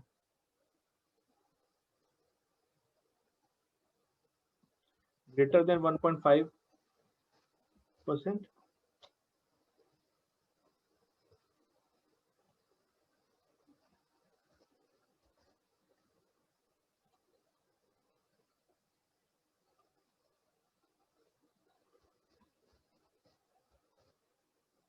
ठीक है, मतलब बड़ा गैप अप और बड़ा गैप डाउन, तो ये सिर्फ 14,000 मिलते हैं आपको, और बड़े लॉसेस सब बड़े गैप अप के दिन हो रहे हैं। तो मेरा कहने का मतलब जितना बड़ा गैप अप जितना बड़ा गैप डाउन, ये स्ट्रेटजी मत करो आप। वो अपने हिसाब से कैलिब्रेट कर लो, आप डेटा डाउनलोड करो, अपने हिसाब से देख लो कि आप एक दिन का कितना लॉस लेने में कंफर्टेबल हो, आप मत करो। अभी यार चैट में लोग मुझे वेरिएशन अभी दे रहे हैं, आप ट्राई करो ना, मैं तो आपको एक बेसिक फ्रेमवर्क बता रहा हूं, समझ रहे हो आप। अब अगर आप 2% का गैप अप देखोगे, ग्रेटर देन 2%,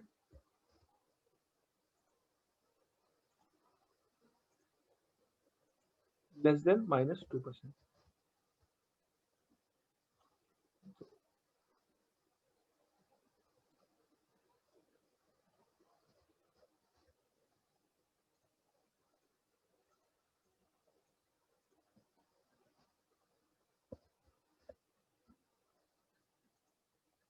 तो आपको, तो मैंने ये देखो 2% का गैप अप है या 2% का गैप डाउन है, तो आपको ओवरऑल लॉस हो रहा है, और सारे बड़े लॉसेस जो है आपके तभी आ रहे हैं। ये देखो दोनों कैप्चर हो रहे हैं। मतलब आप 1.5% पे कर लो, 1% पे कर लो, 2% पे कर लो, ये जो मैं आपको नया एड ऑन बता रहा हूँ स्टॉक मॉक के अलावा, कि आप गैप अप गैप डाउन में आपको ओवरऑल ओवर 4 ईयर्स कुछ ज्यादा गेन नहीं होने वाला है इस स्ट्रेटजी में, वो चीज होल्ड करेगी। बात को समझो, मोटी मोटा जो कॉन्सेप्ट है वो समझो आप, वेरिएशंस आप खुद ट्राई करना। तो ये मैंने आपको बताया ये चीज कि ये स्ट्रेटजी मैं खुद करता हूं। आपके पास कैपिटल कम है तो आप केवल 25% वाला कर लो, या केवल 50% वाला कर लो, या केवल 75% वाला कर लो, या तीनों मिला के कर लो। Every variation is profitable. आपकी टाइमिंग भी ऐसा नहीं कि एल्गो पे सेट है कि मेरा थोड़ा लेट हो गया यार, मैं तो अभी तब तक दूसरी स्ट्रेटजी कर रहा था, मेरे बॉस का फोन आ गया। आप 9:20 करो, 9:30 करो, ये एक ब्रॉड फ्रेमवर्क है। और आप केवल ट्यूसडे, वेडनेसडे, थर्सडे करो, और जिस दिन गैप अप गैप डाउन है उस दिन आप मत करो। ये आपको डेटा निफ्टी में भी आप करोगे तो भी दिखेगा, और आप बैंक निफ्टी में भी देखोगे तो गैप अप गैप डाउन के दिन शुरुआत में मॉर्निंग में विप्सॉ के चांसेस बहुत ज्यादा होते हैं, और मैंने उसका रीजन भी आपको एक्सप्लेन किया हुआ। ठीक है, तो अगर आप इसको इस स्ट्रेटजी को 10 लाख के कैपिटल से करते हो, या अगर सिंगल लॉट आप करते हो 3 लाख के कैपिटल से, तो आप 10 से 15% का रिटर्न भी एक्सपेक्ट कर सकते हो हर महीने, आप प्रॉफिट भी एक्सपेक्ट कर सकते हो। ये आपका बहुत कॉन्फिडेंस बूस्टअप करेगा अगर आप नए ट्रेडर हो। हाँ, मैं ये बोलता हूँ 1 लाख के कैपिटल से आप मत करो। जिस महीने आपका लॉस होगा आपको लगेगा सब ब्लो अप हो गया, वो स्ट्रेटजी का फॉल्ट नहीं है, वो आपका फॉल्ट है, क्योंकि आप अंडर कैपिटलाइज्ड हो, आपके पास पैसा कम है। मैं लोगों को ट्विटर पे सिखाता रहता हूँ, आप कैश में ट्रेडिंग करो यार। आप रिलायंस का एक स्टॉक लो, आप एचडीएफसी के 2 स्टॉक लो, 2 लॉट नहीं बोल रहा हूँ, कैश में 2 स्टॉक लो, आप सीखो तो पहले। ठीक है, ये हो गई स्ट्रेटजी का पार्ट। ये हो गया मेरे जो 2 वेरिएशन मैंने आपको बताया कि आपको फ्राइडे को और वो नहीं करना है, आपको ये गैप अप गैप डाउन के दिन इसको नहीं करना है। कितना है वो कैलिब्रेट कर लो, आप एक्सेल वो करो। चाहिए तो ये, अगर आपको लगता है कि भाई मेरे पास स्टॉक मॉक के भी पैसे नहीं है, तो मैं बोलता हूँ भाई आप पाइथन सीख लो, डेटा फ्री में बहुत लोग देने को रेडी है। आपको निफ्टी का डेटा चाहिए तो वो मेरा दोस्त है, वो सोहम है, उसने ऑफर किया फ्रीली, बहुत लोगों को दिया है। आप पाइथन सीख लो, आप बैंक निफ्टी का डेटा भी कोई ना कोई आपको दे देगा, आप वो सीख लो, मैं नहीं कह रहा हूँ आप पे ही करो, लेकिन ये मुझे लगता है अगर आपने नया नया शुरू किया, आपको पाइथन भी नहीं आता, इजीएस्ट मेथड है, ठीक है। तो ये हो गया इसके बारे में। एक चीज और मैं वेरिएशन थोड़ा आपको बताना चाहूंगा कि सेम चीज आपकी जो है वॉलेटिलिटी में भी अप्लाई होती है, और खासकर तो बैंक निफ्टी में। ये मैं तीसरा जो अपना इंट्यूटिव अंडरस्टैंडिंग है वो आपके साथ शेयर करना चाहूंगा कि बैंक निफ्टी में ऑप्शन सेलिंग की कोई भी स्ट्रैटेजी है वो अलग अलग वॉलेटिलिटी लेवल पे उसका अलग नेचर होता है। और आप ये मेरी बात को गॉस्पेल ट्रूथ मान के मत चलो, ये डेटा ले लो या कोई और डेटा ले लो ऑप्शन का, आप देखो कि अलग अलग ऑप्शन के लेवल पे इसका अलग नेचर हो जाता है। इस स्ट्रैटेजी पे हम लोग फोकस करेंगे। ये विक्स का लेवल है कि जिस दिन आपने ये स्ट्रैटेजी करी है उस दिन विक्स क्या था। ये ऑप्शन की इम्प्लाइड वॉलेटिलिटी नहीं है, ये उस दिन का उस समय का विक्स है। विक्स की रेंज दी हुई है नीतीश नारायण जी ने, तो मैंने रेंज में पहला पॉइंट उठाया है। रेंज बहुत वाइड तो जनरली नहीं होती, तो इसी पॉइंट पे हम लोग फोकस करेंगे। अभी समझो कि अगर मैं नंबर फिल्टर लगाता हूं कि विक्स अगर ग्रेटर देन 40 है तो क्या होता है, तो आप देखोगे कि तो ये मतलब विक्स अगर ग्रेटर देन 40 है तो आपको प्रॉफिटेबल है, जो भी प्रॉफिट है आपके पास है। अगर विक्स आपका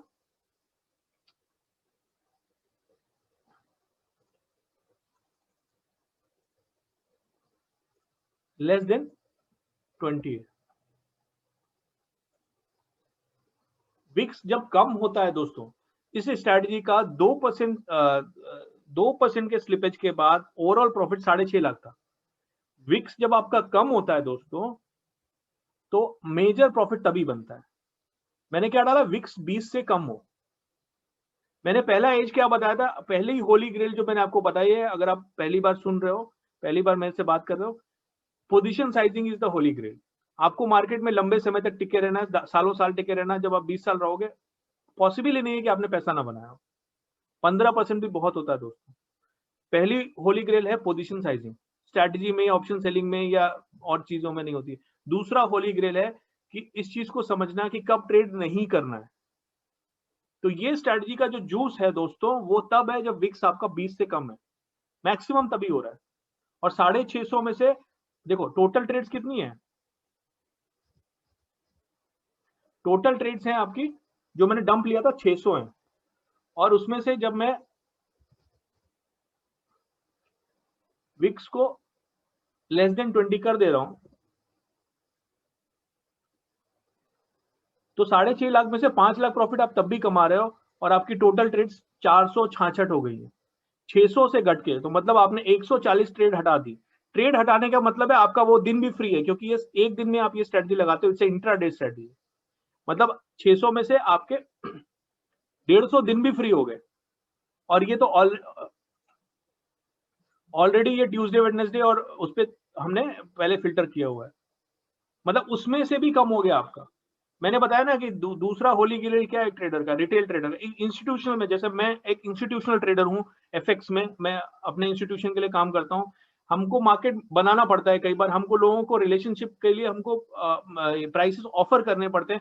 आपके साथ वो कंपल्शन नहीं है, आपको कब ट्रेड नहीं करना है वो आपका होली ग्रेल है। वो अगर आपको पता है कि भैया आज मेरे को ट्रेड नहीं करना है, विक्स तो पहले से पता चल जाता है ना, पहले 5 मिनट में आपको दिख जाता है कि आज यार विक्स फेवरेबल नहीं है, आज मैं ट्रेड नहीं करेगा आप।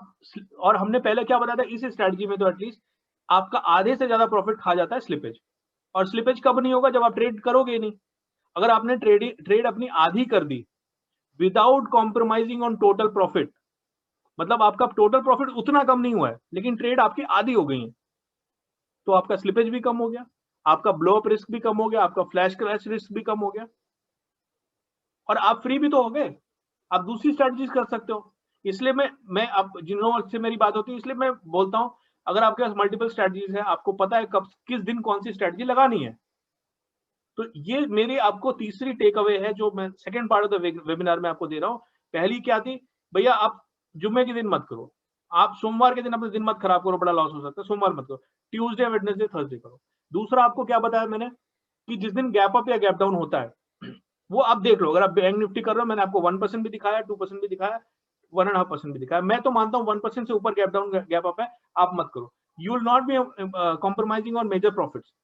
ओवरऑल प्रॉफिट आपके उतने रहेंगे, क्योंकि बड़े प्रॉफिट भी होते हैं, बड़े लॉस भी होते हैं, वो एक दूसरे को कैंसिल आउट कर रहे थे। तीसरा मैं बता रहा हूँ, जब आपका विक्स 20 से ऊपर है, आप ये स्ट्रेटजी मत करो। और विक्स जो है 20 से ऊपर मतलब आप पूरे मार्च बच गया ना आपका। मार्च में विक्स तो 20 से शुरू हुआ था और 85 तक गया था, आपका मार्च का पूरा ब्लोआउट बच गया। मार्च में आप आराम से सोओगे, क्योंकि पता है विक्स तो 20 गया, 30 गया, 35 गया, 40 गया, भैया आप तो ट्रेड ही नहीं कर रहे। वो जो एक्सपर्ट है ना, जो बड़े बड़े एक्सपर्ट बनते हैं, कि वो आपको मॉक करेंगे, अरे तेरी स्ट्रेटजी तो बड़ा लॉस कमा रही होगी। भैया तूने तो ट्रेड ही नहीं किया ना, क्योंकि आपको पता है, सेकेंड लेवल ऑफ एनालिसिस आपको पता है, वो चूतिया एक्सपर्ट को नहीं पता है। ठीक है, तो आपने मार्च में ट्रेड नहीं करी, आपने अप्रैल में ट्रेड नहीं करी, अप्रैल में लॉस। जबकि आप ये देखोगे तो इस स्ट्रेटजी में 2020 के मार्च अप्रैल में पैसा बना है, बट आप नहीं कर रहे हो, क्योंकि आपको अपने रिजल्ट्स भी कम वॉलेटाइल चाहिए, आपको अपना स्लिपेज भी कम चाहिए। मार्च में अप्रैल में सबसे ज्यादा स्लिपेज था, क्योंकि मतलब 10 रुपए की तो कोई वैल्यू ही नहीं थी बैंक निफ्टी में, अगला कोट ही आता था 10 रुपए ऊपर।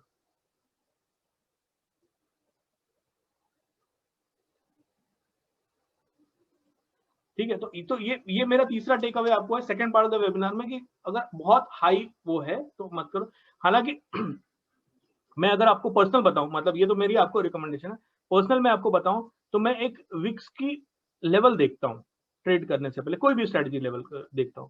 तो मैं अगर आपको जो स्वीट स्पॉट आता है, और मैं ऐसा नहीं कि ये स्ट्रेटजी को मैंने कोई वो किया है, जो स्वीट स्पॉट आता है वो एक विक्स की रेंज में आता है। तो मैंने क्या किया, ग्रेटर देन अगर 40 है, या फिर वो लेस देन 20, आप देखो 6.5 लाख से पैसा आप 6 लाख बना रहे हो, आपने विक्स की एक रेंज सेट कर दी है। ये एक आपने एड ऑन रूल डाला है इसमें, कि आपने विक्स की एक रेंज सेट कर दी है। क्या रेंज है वो, फिर से आपको दिखा देता हूँ, ग्रेटर देन 40 है, मतलब 40 से क्या होता है, जब विक्स अगर 40 से ऊपर है ना, तो मार्केट उस टाइम बाय डिफॉल्ट एक ट्रेंडिंग मोड में होता है, और जब ये लेस देन 20 है तो मार्केट घूम फिर के एक नैरो रेंज में रहता है। That is how VIX is calculated and derived. और विक्स का अगर आप ग्राफ देखोगे तो ऐसा नहीं कि आज 20 है और कल 40 है और परसों 30 है, उसकी रेंज बदलने में टाइम लगता है। तो जो ये हम बात कर रहे हैं, आपके कुछ कुछ महीने एकदम अवॉइड हो जाएंगे, आप कुछ महीनों में ये स्ट्रेटजी करोगे ही नहीं, अगर आप इसको मंथ वाइज ब्रेक करोगे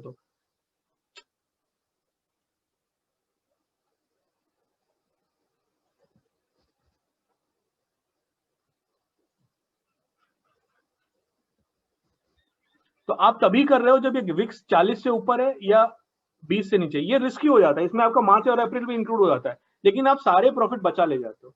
मैं ऐसे करता हूँ, ये मेरा पर्सनल करने का तरीका है। ठीक है,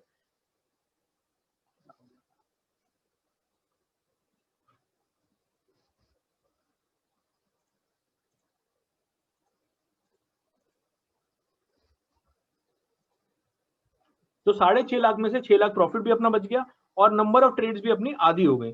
और जैसा कि मैंने आपको बताया था कि स्लिपेज बचाने का तरीका है, ट्रेड ही मत करो। ट्रेड मत करो मतलब ये नहीं कि कभी ट्रेड मत करो, वॉरेन बुफे बन जाओ और लॉन्ग टर्म की बड़ी बड़ी बातें करो, वो नहीं। जान लो कि कब आपको ट्रेड नहीं करना है, उस दिन नहीं करेंगे अपन ट्रेड, उस दिन अपन ट्विटर ट्विटर खेलेंगे, राइट है। तो ये चीज, ये मेरा टेक अवे, और मैं ऐसे करता हूँ, मैं फ्राइडे को मंडे को नहीं करता हूँ, और जिस दिन विक्स की रेंज जो है वो 20 से कम होती है तो मैं जम के करता हूँ, मतलब मैं थोड़े लॉट्स भी बढ़ा लेता हूँ। सी मेरे साथ वो एक इंट्यूटिव अंडरस्टैंडिंग और एक्सपीरियंस भी रहता है, और मैं डिस्क्रिशनरी ट्रेडर हूँ बेसिकली। तो बट ये ब्रॉड फ्रेमवर्क आपको छोड़ के जा रहा हूँ, ये अपना सेकेंड पार्ट हो गया। गैप अप और गैप डाउन आपको देखना है, मेरे हिसाब से अगर आप नए हो तो 1% गैप अप गैप डाउन में आपका ज्यादातर प्रॉफिट आ रहा है, ज्यादातर प्रॉफिट उधर कवर हो जाता है, और आप वेरिएशन ऑफ टेस्टिंग कर लो, ये कोई एक यूनिक सेट ऑफ डेटा में नहीं आ रहा है। तो आप देख लो, जब जिस दिन गैप अप गैप डाउन हो रहा है उस दिन मत करो, मंडे को मत करो, फ्राइडे को मत करो, और विक्स की एक रेंज सेट कर लो कि उसके, तो ये रूल्स बना लो। ठीक है, एंट्री और एग्जिट का अभी ये हो गया 100% सिस्टम रूल बेस्ड हो गया। अभी मैं थोड़ा सा आपको 5 मिनट ये भी एक्सप्लेन कर रहा हूँ कि मैं और क्या एड ऑन करता हूँ, उसका कोई रूल नहीं है, और वो आपको लगेगा कि मैं अब इसके बाद जो मैं बात कर रहा हूँ ये अपना वेबिनार में, ये आपको लगेगा कि ये तो मैं कुछ एस्ट्रोलॉजी या वुडू साइंस की बात कर रहा हूँ। और डिस्क्रिशनरी ट्रेडिंग भाई साहब वैसी ही होती है। तो अभी वो बात आपको बताते हैं कि पता नहीं कैसे टाइम इतना निकल गया, 1 घंटा हो गया ऑलरेडी। मेरा यह मानना है कि मार्केट में, स्टॉक मार्केट में अलग अलग तरीके की एनर्जीज होती हैं। एनर्जीज का क्या मतलब है कि जब, जैसे मैं इंस्टीट्यूशन साइड में, मैं डेरिवेटिव स्ट्रक्चरिंग में और एफएक्स सेल्स में भी था थोड़े टाइम बॉम्बे में अपने इंस्टीट्यूट में। तो मैंने बड़े बड़े फ्लोज देखे हैं। जैसे मेरे सामने जो है रेनबेक्सी और डाइची की डील हुई थी, तो कुछ 1 बिलियन के आसपास सिंगल डे में आया था। और भी कई ऐसी बड़ी बड़ी डील्स को मैंने सामने से देखा है कि इंस्टीट्यूशंस कैसे करते हैं, जो बाई साइड इंस्टीट्यूशंस होते हैं, जो जिनका मोटिव ये नहीं होता है कि आज डील करके प्रॉफिट कमा लेना, मतलब उनका जो फ्लो होता है, उनकी जो ट्रांजैक्शन होती है, वो एक बहुत बड़े लार्जर प्लान का एक पार्ट होता है। जैसे निफ्टी के कॉन्सेप्ट में बताऊं, या अगर आपके जैसे एमएससीआई है, अभी इंडेक्स में कोई चीज ऐड हुई है तो उसमें वो फ्लो आएगा, it's a part of a big system. जैसे अभी भारतीय एयरटेल का वो केस हुआ था ना, एमएससीआई में एडिशन का, और फिर नंबर गलत हो गए थे, सो ऑन। तो बड़े बड़े पेंशन फंड हैं, बड़े बड़े इवन ऐसे हेज फंड हैं जो emerging market as a basket trade करते हैं। तो उनका क्या है कि वो पूरे दिन एक्टिव नहीं रहते, या तो वो किसी टाइम पे आते हैं या फिर वो किसी लेवल पे आते हैं और वो तुरंत चले जाते हैं। मैंने एटलीस्ट एफएक्स में तो यही देखा कि 200 300 मिलियन डील करके वो बंदा जो डीलर है बाई साइड का, वो फिर दूसरा काम करता है, वो उस डील की रिपोर्टिंग करता है, वो उस डील की अकाउंटिंग करता है, फिर वो उस डील का वो कुछ और करता है, वो टिक बाय टिक लेवल नहीं ऑब्जर्व कर रहा है। तो मार्केट में ऐसी एनर्जीज होती हैं कि जैसे अपने यहाँ निफ्टी के कॉन्टेक्स्ट में बात करें तो एफआईआई 2 सेगमेंट में होता है। एक होता है अपना जो हवाला का पैसा है, ठीक है, हवाला एफआईआई, जिसमें अपना मोटा भाई छोटा भाई सबसे बड़े प्लेयर्स थे। और उसमें अभी अपना वो अदानी भाई है। तो वो दूसरा एफआईआई का बहुत बड़ा सेगमेंट है, जिसमें पेंशन फंड्स हैं, जिसमें हेज फंड्स हैं, जिसमें इमर्जिंग मार्केट के लॉन्ग टर्म इन्वेस्टर्स हैं, वो लोग हैं। ये दो सब सेगमेंट हो गए एफआईआई के। डीआई में अपना म्यूचुअल फंड्स हैं, बैंक्स हैं, बैंक्स है, और तीसरा डीआई में अपना एलआईसी है। ये लोग मार्केट में लेवल देख के नहीं आते, ये लोग 5-10 मिनट के लिए आते हैं फिर चले जाते हैं। ये मेरा अपना एस्ट्रोलॉजी समझ लो। ये जो मैं घंटे भर का वेबिनार हो गया, अब जो आपको बोल रहा हूँ आप इस पे हंस सकते हो, पूरी छूट है, ठीक है। तो ये तो मार्केट के बिगनिंग में अगर कोई एनर्जी आ गई, कोई भी आ गया, और रेयरली ऐसा होता है, बट ऐसा कई बार होता है, बट रेयरली होता है कि दो एनर्जीज एक साथ टकरा जाए या एक साथ एक ही डायरेक्शन में आ जाए। तो कोई एक एनर्जी आ गई मार्केट में, तो 10-15 मिनट में, 20 मिनट में वो एनर्जी का काम खत्म हो जाता है। आप अगर आप 5 मिनट की कैंडल को देख रहे हो या 3 मिनट की कैंडल को देख रहे हो, तो कुछ कैंडल बनेंगी एक डायरेक्शन में, फिर उसके बाद फेडर्स आ जाएंगे या उस एनर्जी का काम खत्म हो जाएगा, अचानक से वॉल्यूम्स आपके कम हो जाएंगे, मार्केट में एकदम से काम आ जाएगा। निफ्टी में तो आप खासकर देखोगे अगली कुछ 3-4 कैंडल बनेगी, वो या तो उसी लेवल पे एकदम छोटी छोटी कैंडल बनेगी, एकदम मार्केट में काम आ जाएगा, मतलब लगेगा कुछ हो ही नहीं रहा है। जैसे ऑफ लेट आपको लगता होगा कि 2 बजे तक कुछ नहीं होता, 2 बजे के बाद अचानक एक्टिविटी शुरू हो जाती है, या मॉर्निंग में अचानक एक्टिविटी होती है, एक बीच का लल पीरियड होता है। तो ये अलग अलग एनर्जीज का अलग अलग टाइम बना हुआ है। मैंने बहुत क्लोजली इंटरेक्ट किया है इंश्योरेंस कंपनी से जब मैं एफएक्स सेल्स में था, और मैंने उनसे क्रॉस द काउंटर भी बात करी हुई है। जो जो लोग ये बताते हैं कि भैया हमको तो लॉन्ग टर्म के लिए, हमारे तो एक एक डील 10-10 20-20 साल के लिए होती है, क्योंकि उनकी एनुटीज वैसी होती है, तो वो डे टू डे का नहीं देखते। उनका है कि भाई एचडीएफसी बैंक अगर 1400 क्रॉस करेगा, या कोटक 2000 क्रॉस करेगा, या रिलायंस 1800 क्रॉस करेगा, तो मैं ये करेगा। वो उस लेवल पे आते हैं, अपना काम खत्म करते हैं, फिर वो चले जाते हैं, फिर वो 4-5 दिन मार्केट में नहीं आते, ठीक है। तो अलग अलग एनर्जी होती है, ये मेरा वोडू साइंस बोल लो या एस्ट्रोलॉजी। तो अपने को क्या है कि वो एनर्जी के हिसाब से अलग अलग टाइम पे एक्स्ट्रा वॉलेटिलिटी क्रिएट हो जाती है। तो अब मैं क्या करता हूँ एज ए डिस्क्रिशनरी ट्रेडर, मैं 9-20 की एग्जैक्ट एंट्री नहीं लेता हूँ दोस्तों।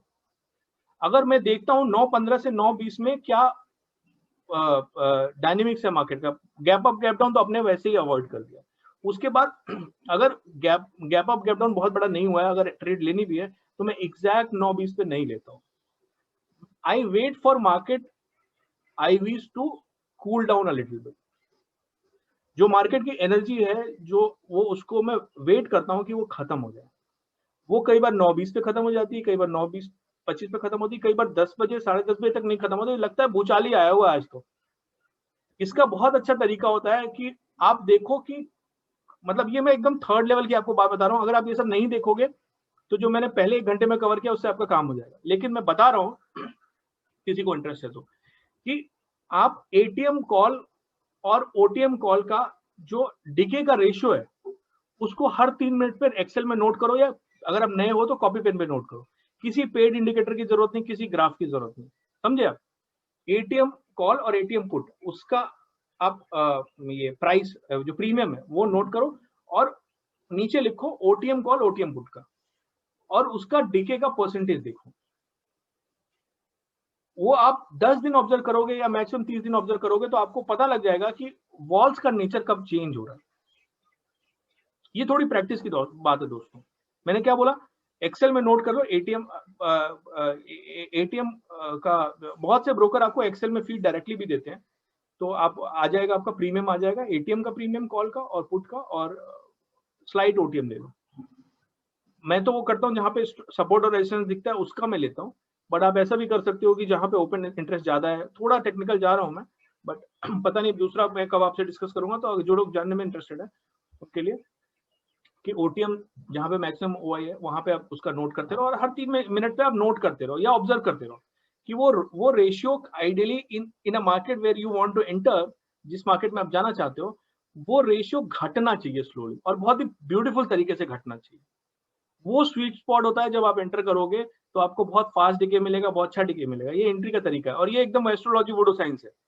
नए हो तो मत करना, नए हो तो जो शुरू में रूल बताया उससे करना, ठीक है? लेकिन अगर जैसे कि आप सेकंड सेगमेंट के पार्टिसिपेंट की ऑलरेडी इस स्ट्रैडल को कर चुके हो और कुछ आपको लग रहा है कि नहीं, तो मैं ये करता हूँ, ठीक है? दूसरी चीज, एग्जिट के टाइम भी देखो। अगर आपको 2:30 तक, 2:40 तक, 2:45 तक ऐसा अनबिलीवेबल काम दिख चुका है, तो यहाँ पे जो एल्गो वाले ना, मनी मन में उन पे हंसता हूँ। जो मेरे एल्गो के बैक टेस्ट बिलियनियर है उनके ऊपर मैं हंसता हूँ मनी मन, क्योंकि ये तो एस्ट्रोलॉजी है, तो मैं खुल के हंस नहीं सकता हूँ कि वो वेट करते हैं 3:10 मतलब 3:10। मेरे को अगर 2:50 पे, 2:60 पे एकदम से अगर वॉल क्रैश मिल जाता है, मैं निकल जाता हूँ। बिकॉज अगर आप अपनी शर्तों पे निकल रहे हो तो आपको स्लिपेज कम मिलेगा, और इसमें आधा प्रॉफिट तो स्लिपेज छिपाने में ही है। अगर मैं देख रहा हूँ कि 2 से 3 मार्केट एकदम अनबिलीवेबल काम है, और इसलिए मैं मानता हूँ कि स्क्रीन के सामने बने रहना अगर आपको पैसा चाहिए तो। अगर आपके बड़े लॉट लगे हुए हैं, आपको स्क्रीन के सामने बने रहना, ठीक है? अगर 2 से 3 के बीच में अनबिलीवेबल वो निकला, वॉल शॉट मिल गया, और वो कैसे आपको पता चलेगा? जो मैंने आपको रेशियो बताया, सिंगल लॉट कॉल का ओटीएम और एटीएम का रेशियो आप देखते रहो कैसे घट रहा है। तो अगर आपको अच्छा मिल गया प्रॉफिट, आप 3 बजे निकल जाओ। मतलब मैं जो मान के चलता हूँ कि आपको डॉक्टर ने नहीं बोला कि 3:10 पे निकलना, ठीक है? एक चीज और जो एल्गो की दुनिया में, अभी अपन तीसरा पार्ट डिस्कस कर रहे हैं, वो जो ने शेयर्स है मैं उनको एड्रेस कर रहा हूँ, जो सो कॉल्ड एक्सपर्ट होते हैं। एक्सपर्ट कौन होता है? कि जो बोलता है अरे हमें सब पता है, हमें ना बताओ, हमें सब पता है। ठीक है भाई, आपको पता है तो आप ही बता दो। वो नेगेटिव बात से शुरू करेंगे, ये काम नहीं करेगा। अरे इतना इजी होता पैसा बनाना तो कोई भी बना लेता यार, मतलब इतना इजी है क्या? ऐसा हो जाएगा? इतना इजी है, ठीक है भाई? तो आप एक्सपर्ट हो, आपको सब पता है, आप ये बोलो इतना इजी नहीं। तीसरा क्वेश्चन तो आप ही बता दो भाई, इसका कोई वेरिएशन बता दो या कोई नई चीज बता दो, तो वहां पे वो भाग खड़े होंगे, आपको बताएंगे नहीं कि करना क्या है, ठीक है? वो होते हैं एक्सपर्ट। और मैं तो आश्चर्यचकित हूँ कि उनको लोग इतना चेज करते हैं, उनसे इतना पूछते हैं, जबकि फ्री का मटेरियल इतना पड़ा हुआ है जहां पे आप सीख सकते हो। तो उनको सब पता है, और आप जो भी चीज लेके जाओगे, जो भी सवाल लेके जाओगे, उस पर उनका नेगेटिव रिएक्शन होगा। और तीसरा, वो आपको कुछ बताएंगे नहीं। चौथा, उनकी बड़ी खासियत होती है, जैसे मैं तो 18 साल से ट्रेड कर रहा हूँ, मैंने वॉल स्ट्रक्चरिंग की भी करी हुई है एफएक्स साइड में। अगर आप इन डेप्थ डिस्कशन के लिए जाते हो तो वो भाग खड़े होंगे, कुछ ग्लोबल ज्ञान देके भाग खड़े होंगे। आप देख लो उनकी टाइमलाइन लेके, जो भी आपको लगता है ना कि सो कॉल्ड, उनकी टाइमलाइन में जाओ कि वो बोल तो रहे कि सब पता है, उन्होंने कभी इन डेप्थ डिस्कशन किया है किसी टॉपिक के बारे में? थोड़ा सा ट्रांसग्रेस करता हूँ, आपको बहुत अच्छी स्टोरी बताता हूँ। जिन लोगों के पास टाइम कम है वो लोग लॉग ऑफ कर सकते हैं, क्योंकि ज्यादातर जूस तो मैं बता चुका हूँ। दोस्तों, जब मैंने 15 साल पहले जब ट्रेडिंग में सीख रहा था, तो मैंने बुक पढ़ी थी मार्केट विजार्ड। तो उस बुक से मुझे जो जो चीजें समझ में आई, वो बड़ा डेस्परेट था मैं कि मुझे ट्रेडिंग में कुछ बड़ा करना है। और मैं उस टाइम बैंक में सेल्स साइड में था, मैं ट्रेडिंग साइड में नहीं था। तो मैंने बुक में पढ़ा, वो टर्टल ट्रेडिंग का कॉन्सेप्ट पढ़ा, तो मुझे बड़ा फैसिनेटिंग लगा। मुझे लगा कि, और उसके जो ऑथर, जो डिजाइनर थे, रिचर्ड डेनिस, उन्होंने ये भी बोला था कि आप सारे रूल्स लिख दो न्यूज़पेपर में, कोई फॉलो नहीं करेगा, और ऐसा कुछ नहीं कि आपने रूल बता दिया तो जो है आपका स्ट्रेटजी काम करनी बंद हो जाएगी। और उन्होंने बतेरे लोगों को सिखाया, जो लोग बाद में बड़े बड़े हेज फंड मैनेजर बने। तो मुझे तो रात में नींद नहीं है उस रात, मुझे लगा अब तो मुझे होली ग्रेल मिल गई, बस पैसा लगाना है और पैसा आ जाएगा। मतलब अनबिलीवेबल सिंपल कॉन्सेप्ट। तो मैंने मतलब तो मैं आपने प्रोफाइल देखा होगा, मैं आईआईटी कानपुर से हूँ, अभी 20 साल हो गए मुझे निकले हुए। तो मेरे काफी फ्रेंड्स ऐसे हैं, जो बैचमेट्स ऐसे हैं, जो बड़े बड़े हेज फंड में और बड़े बड़े बैंकों में ट्रेडर्स हैं। तो मैंने उस टाइम पे अपने एक फ्रेंड था एचएसबीसी लंदन में, वो एफएक्स का ही ट्रेडर था। तो मैंने उसको कांटेक्ट किया, मैंने उसको पूछा कि भाई ये टर्टल ट्रेडिंग तूने सुना है, ये तो बड़ा अच्छा चलेगा ये वो। तो उसका सिंपल जवाब था कि अबे चूतिया, अगर ये चलता होता तो सब लोग नहीं पैसे छाप रहे होते। तो मतलब वो इतना बड़ा ट्रेडर था और लंदन में भी उसका बड़ा नाम था। तो आई वाज टेकन अबैक कि साला इतना बड़ा एक्सपर्ट बोल रहा है। ये तो ट्विटर के फेक एक्सपर्ट्स की बात नहीं कर रहा हूँ, एस्टैब्लिश्ड इतने बड़े एचएसबीसी बहुत बड़ा बैंक है यूरोप का, तो उसमें वो एफएक्स का ट्रेडर था और बड़ा स्टार ट्रेडर था। उसने बोला कि बड़े चूते हो यार तुम, ये सब अगर चल रहा होता। पर इजी स्ट्रैटेजी सारी खंगाल ली लोगों ने, कुछ नहीं है उसमें। I was taken aback. तो भाई बीच बीच में देखना पड़ेगा रिकॉर्डिंग हो रही कि नहीं। दो चार लोगों ने जान की धमकी दी कि अगर रिकॉर्डिंग नहीं होगी तो जान से मार देंगे। तो हम देखते रहते हैं रिकॉर्डिंग हो रही कि नहीं। तो उसने बताया, तो मुझे फिर रात में नींद नहीं आई। मतलब आई वाज सो डिसअपॉइंटेड कि साला, और कंप्यूटर वगैरह हमको उतना आता नहीं था, मतलब कभी ध्यान से करा नहीं, और उस टाइम डेटा वेटा भी था नहीं। और फिर डिसअपॉइंटमेंट के मारे रात को नींद नहीं आई कि साला ये, मतलब मेरे को लग रहा था कि अब तो बिलियनर बन जाएंगे, और तो बोल रहा है इतना बड़ा आदमी, मतलब इतनी अथॉरिटी से बोल रहा है कि इसमें कुछ नहीं रखा है। उसने ये भी कहा कि यूएस में इसको लोगों ने 2000 के आसपास बतेरा बैक टेस्ट किया, सब नेगेटिव रिजल्ट आया था। तो मैं बड़ा डिसअपॉइंट हो गया। फिर मैं ये आईआईटी के लिए और ये सब पढ़ाता था अपने बहुत ही बिगिनिंग के ईयर्स में। तो मेरी एक स्टूडेंट थी, वो आईएम बैंगलोर से पढ़ने के बाद वो जेपी मॉर्गन में सिंगापुर में थी। तो मैंने उसको आईएसडी कॉल किया, उसको मैंने पूछा तुमको टर्टल ट्रेडिंग पता है? तो उसने बोला कि हाँ मुझे पता है। तो मैंने बोला कि क्या लगता है वर्क करेगा इंडियन मार्केट में? तो वो बेचारी, मतलब अभी उसने नया नया जॉब ज्वाइन किया। उसने बोला सर हमारी क्वांट की बहुत बड़ी डेस्क है, तो मैं आपको पूछ के बताती हूँ। मतलब उसने काफी एफर्ट लिया, क्वांट के डेस्क से बात करा जेपी मॉर्गन में, और क्या तो जवाब यही आया। वहाँ के जो एक्सपर्ट जो कई सालों से डेटा क्रंचिंग कर रहे थे, वो जवाब आया कि ये बंदा जो है घना चूतिया है, इसको तो पता नहीं है, और ये सिंपल चीजें नहीं काम करती। तो क्वेश्चन यही था कि सिंपल क्या वर्क करता है। तो मैं इतना डिसअपॉइंट हो गया, मतलब। और मैंने इंडिया में भी जो मेरा हेड ट्रेडर था उससे बात किया, अलग अलग कॉर्नर से यही जवाब आया कि ये नहीं काम करे। ठीक है, लेकिन क्या होता है कि कई बार जब अपने नए होते हैं ना, तो एक अजीब सी जिद होती है। तो मैंने जो फ्रेमवर्क अपने दिमाग में बनाया, यूएस में ये स्ट्रेटजी तब काम करती थी, 80s में काम करती थी, जब मार्केट हाईली कंट्रोल था। कंट्रोल इस तरह था, अगर आपने मार्केट विजार्ड पढ़ी हो तो आपने पढ़ा होगा, प्लाई बोर्ड तक के दाम जो है गवर्नमेंट कंट्रोल करती थी। एक रेट के ऊपर आप प्लाईबोर्ड बेच नहीं सकते, इतना कंट्रोल कमोडिटी मार्केट था। तो मैंने ये देखा कि अपना जो इंडिया का कमोडिटी मार्केट है आज से 13-14 साल पहले, वो वैसा ही था, हाईली कंट्रोल्ड, एकदम नया नया मार्केट था। और उस टाइम 80s में जब रिचर्ड डेनिस ने ये एक्सपेरिमेंट किया था, तो उस टाइम इंस्टीट्यूशनल प्लेयर्स कमोडिटी में नहीं थे, सभी लोग नए थे, छोटे छोटे ब्रोकर्स थे, शाउट एंड क्राई मार्केट था, इतना बड़ा एक्सचेंज नहीं था। और आप शिकागो मर्केंटाइल एक्सचेंज जो आज का वन ऑफ द लार्जेस्ट है, वहां की आप सीट आराम से बाई कर सकते थे, ये सारा इंटरव्यू में दिया हुआ है। नेसेंट स्टेज था, इंस्टीट्यूशनल प्लेयर्स नहीं थे कमोडिटी में, कुछ अलाउड नहीं थे, किसी को इंटरेस्ट नहीं था। तो मैंने सोचा कि इंडिया का मार्केट अभी वैसा ही है। तो मैंने सोचा कि, और फिर मैंने थोड़ा सा, चूंकि ये पोजिशनल स्ट्रेटजी थी, तो थोड़ा सा मैंने डेटा लेके उसको forward test, candle by candle थोड़ा टेस्ट किया। तो मुझे लगा यार ये तो वर्क करेगा।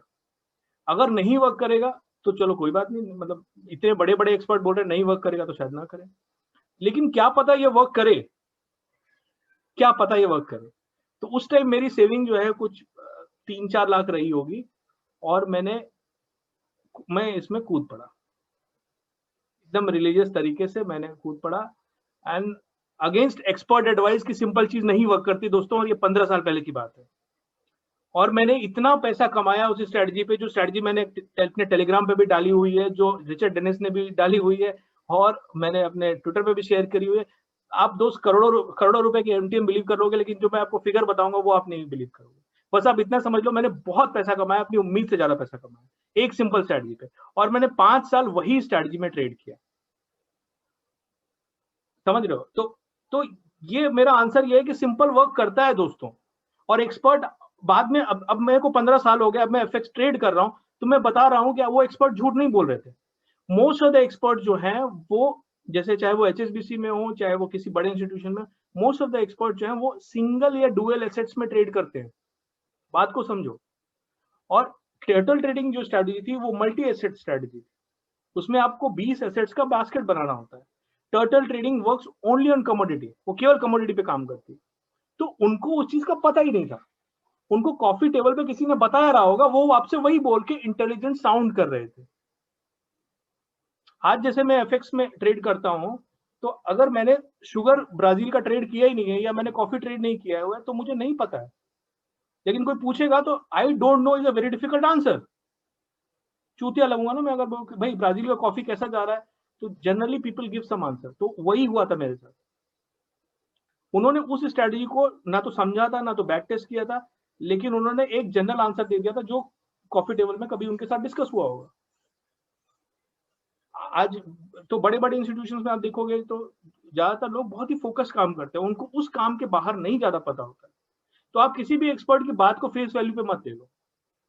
ये मेरी आपसे ये कंक्लूडिंग आपको बोलूंगा कि ये है बस। अपन 5 मिनट और लेंगे। आपको ये बताऊं कि ये डीके जो हो रहा है अक्रॉस, वो क्यों होता है। इसका बहुत सिंपल सा लॉजिक है कि ऑप्शंस हो या किसी भी तरीके की कैरी ट्रेड हो, आप जो रिस्क ले रहे हो उसका मार्केट आपको प्रीमियम ऑफर करता है। It is just like selling insurance. LIC है, लाइफ इंश्योरेंस सेल करता है, कोई मरेगा तो उसको 100 टाइम्स या 10 टाइम्स पैसा मिलेगा। वो कैसे दे पाता है? क्योंकि, और LIC at the end of the day पैसा बना भी लेता है, क्योंकि उसने स्टडी करी हुई है कि इतने लोग ही मरेंगे इन गिवन डेफिनेट पॉपुलेशन। तो उसी तरीके से, जैसे कि आपको बताऊं, एफएक्स में हमारे यहाँ 20 साल की कैरी ट्रेड की स्टडी हुई है, और आप ओवरऑल देखोगे तो रोलिंग बेसिस पे भी आपको हमेशा कैरी ट्रेड में पॉजिटिव प्रॉफिट मिलता है। सिमिलरली ऑप्शंस में भी, चूंकि आप अलग अलग तरीके का रिस्क ले रहे हो, आप एक तरीके के मार्केट मेकर का रोल प्ले कर रहे हो for a very short period of time. आप मार्केट में लिक्विडिटी प्रोवाइड कर रहे हो to the ultimate buyer of the option, to the institutions who are buying. तो आपको इसका रिस्क प्रीमियम मिलता है। और इसका फिर डाउन साइड क्या होता है, आप ब्लो अप रिस्क को उठा रहे हो। वो हमने कैसे एड्रेस किया इस स्ट्रेटजी में, by keeping position sizing in check and by avoiding such days जबकि हमारा ब्लो अप का चांसेस ज्यादा है। तो ये सिंपल सा है।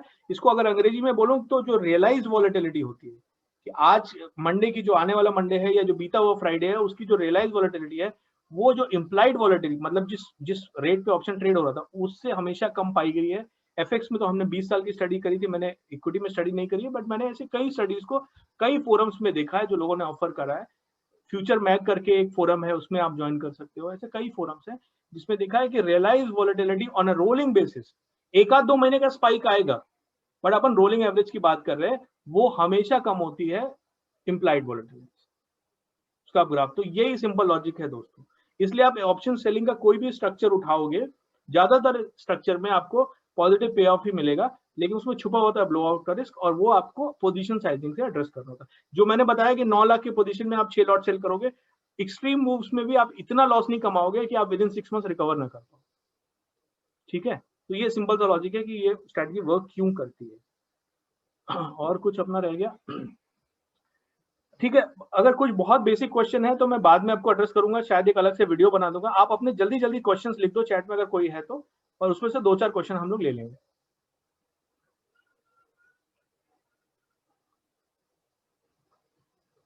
अभी किसी ने पूछा what is your opinion in strangle, वो एक अलग ही टॉपिक है, उस पर अपन बाद में बात करेंगे।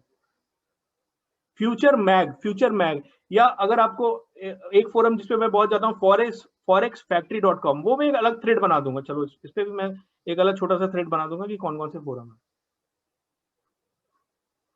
किसी ने पूछा suppose we take straddle at 10:30 to 1:30 on Wednesday and Tuesday. आप भाई खुद टेस्ट करो इस चीज को, मतलब इसका तो मैं अभी गेस नहीं लगा सकता, मेरे को भी टेस्ट करके बताना पड़ेगा, which will take another 5 minutes, right.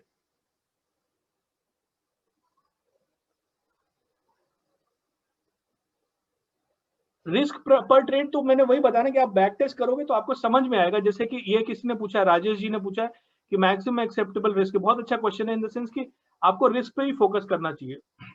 अभी इस स्ट्रेटजी में अगर आपका कैपिटल 9 लाख है, मैक्सिमम ड्रॉडाउन आपका 36,000 का हो रहा है, तो विच इज 5%।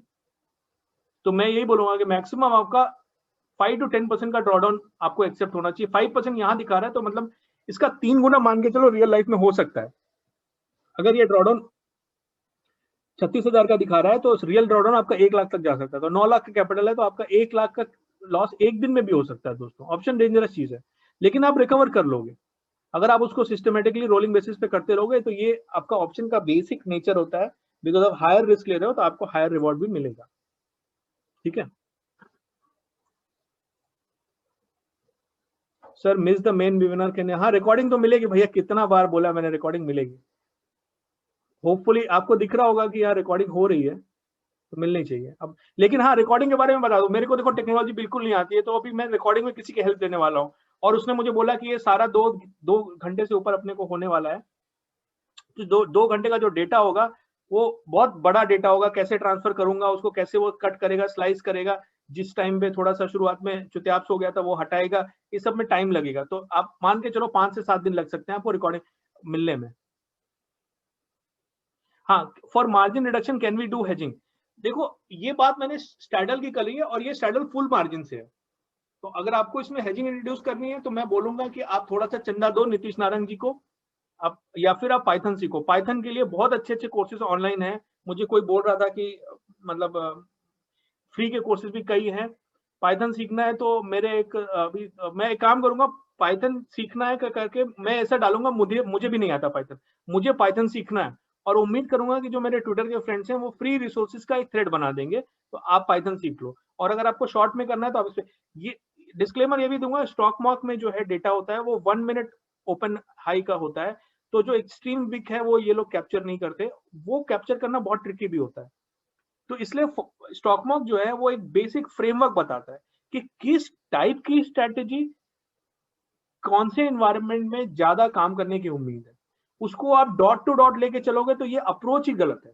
आप अगर इसको टिक बाय टिक भी अगर बैक टेस्ट कर पाए, मैं मानता हूं एक नए आदमी को जिसको बैक टेस्ट का बहुत एक्सपीरियंस नहीं है या जिसको मार्केट का बहुत एक्सपीरियंस नहीं है, उसको एकदम मतलब कहते हैं ना एकदम रिजिडली किसी स्ट्रेटजी को फॉलो नहीं करना चाहिए, उसमें अपना दिमाग भी लगाओ और रिस्क को 3 टाइम्स मान के चलो आप।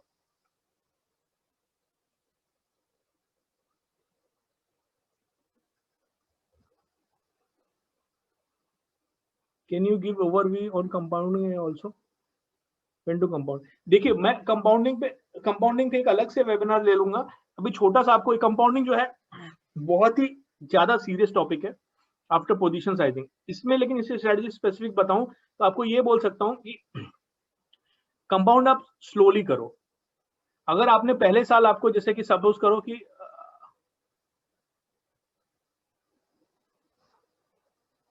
पहले साल अगर आपको इस स्ट्रेटजी, मान लो ये अगर आपका पहला साल होता कि 2 लाख बन गए, ठीक है, 9 लाख के कैपिटल पे आप 2 लाख ऑलरेडी बना चुके हो, तो आप इसको कंपाउंड कर लो। अनफॉर्चुनेटली अगर आप छोटे कैपिटल से आप कर रहे हो तो आप क्या अभी सीधा डबल ही करना पड़ेगा आपको। तो बड़ा कैपिटल है तो इसको 1.5 गुना कर लो, 1.25 गुना कर लो। जनरली बोलो तो कंपाउंडिंग आपको स्लोली करनी चाहिए। जैसे एक कोई भी चीज स्लोली बढ़ती है ना, फिक्स डिपॉजिट में जैसे आपको स्लोली पैसा बढ़ता है वैसे इसका सबसे बढ़िया जो मैंने मदन कुमार जी से सीखा है, उनका आप इंट्राडे अगर ब्लॉग अगर देखते हो कि वो लॉट बाय लॉट ऐड करते हैं। मैं भी वैसे ही करता हूँ अपनी सारी स्ट्रेटेजीज में कि अगर पैसा बन गया तो आप लॉट बढ़ा लो, ठीक है। जंप करना वो साइकोलॉजी में भी डिफिकल्ट होता है, और मैं रिकमेंड भी नहीं करता हूँ from a risk management perspective also, कि आज हमने 1 लॉट किया और हमें थोड़ी सी 2 महीना अच्छा बीत गया तो हमने 2 लॉट से शुरू कर दिया, नहीं। आप एक 6 महीना 8 महीने का पीरियड बीतने दो। अगर आप नए हो ऑप्शन सेलिंग में या इस स्ट्रेटजी में तो 6 महीने तो कोई कंपाउंडिंग करो ही मत।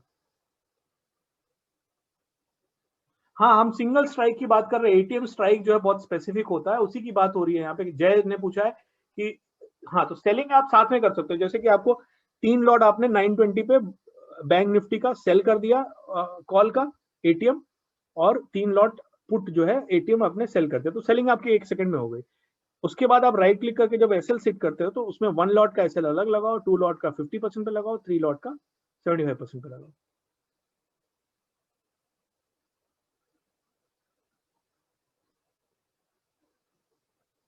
हाँ, तो ये पूछ रहे हैं कि हिमांशु अग्रवाल जी ने पूछा कि अगर हम जिस दिन ये स्ट्रेटजी नहीं कर रहे हैं और फंड को दूसरे स्ट्रेटजी के लिए यूज कर रहे हैं, is it a violation of risk management? तो देखो, अगर आपको स्ट्रेटजी स्पेसिफिक रिस्क मैनेजमेंट अगर करना है, तो आपने अगर फंड कहीं डिप्लॉय नहीं भी किया तो भी आप इस स्ट्रेटजी में 6.5 में से 6 लाख रुपए बना पा रहे हो। ठीक है, जब आपने केवल इसको थर्सडे वेडनेसडे 3 दिन किया, बाकी दिन आपने नहीं किया। आप बैठो अपना खेलो ना, आप ट्विटर पे मेरे कमेंट्स को लाइक और रीट्वीट करते रहो, मुझे बहुत अच्छा लगेगा, है ना? आप मत करो। लेकिन मैं कैसे करता हूँ वो आपको, मैं तो 12-13 स्ट्रेटजी लेके चलता हूँ, तो मेरे लिए जैसे अगर विक्स अगर 40 से ऊपर है तो some other strategy becomes very attractive, मेरा फंड वहां चला जाता है। तो आपके क्वेश्चन का आंसर सही है, अगर आप सिंगल स्ट्रेटजी में खेल रहे हो तो आप रिस्क वॉलेट मत करो। मंडे को फ्राइडे को मस्त नहा धो के एक अच्छा हलवा पूड़ी खा के आराम से सो जाओ, अब मत करो अगर सिंगल स्ट्रेटजी है। लेकिन ऐसी बहुत सी स्ट्रेटजी है, और मैं अपने फ्रेंड बाई द डिप के साथ डिस्कस करता रहता हूँ, बहुत सी स्ट्रेटजी केवल मंडे को वर्क करती है, प्रॉब्ली उसके लिए एक अलग वेबिनार रखना पड़ेगा।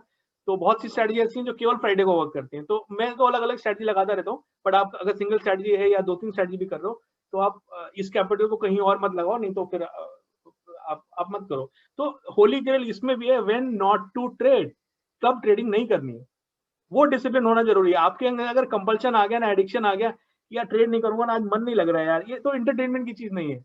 आप सिक्किम मणिपाल की लॉटरी खरीदो, 1.5-2 रुपए की आती है और 100 टाइम्स रिवॉर्ड मिलता है अगर जीत गए तो। ठीक है, तो या फिर आप ऑनलाइन लॉटरी खेल लो, रम्मी खेल लो, वो सब कर लो। स्टॉक मार्केट जो है वो एडिक्शन, गैम्बलिंग और एंटरटेनमेंट के लिए नहीं है।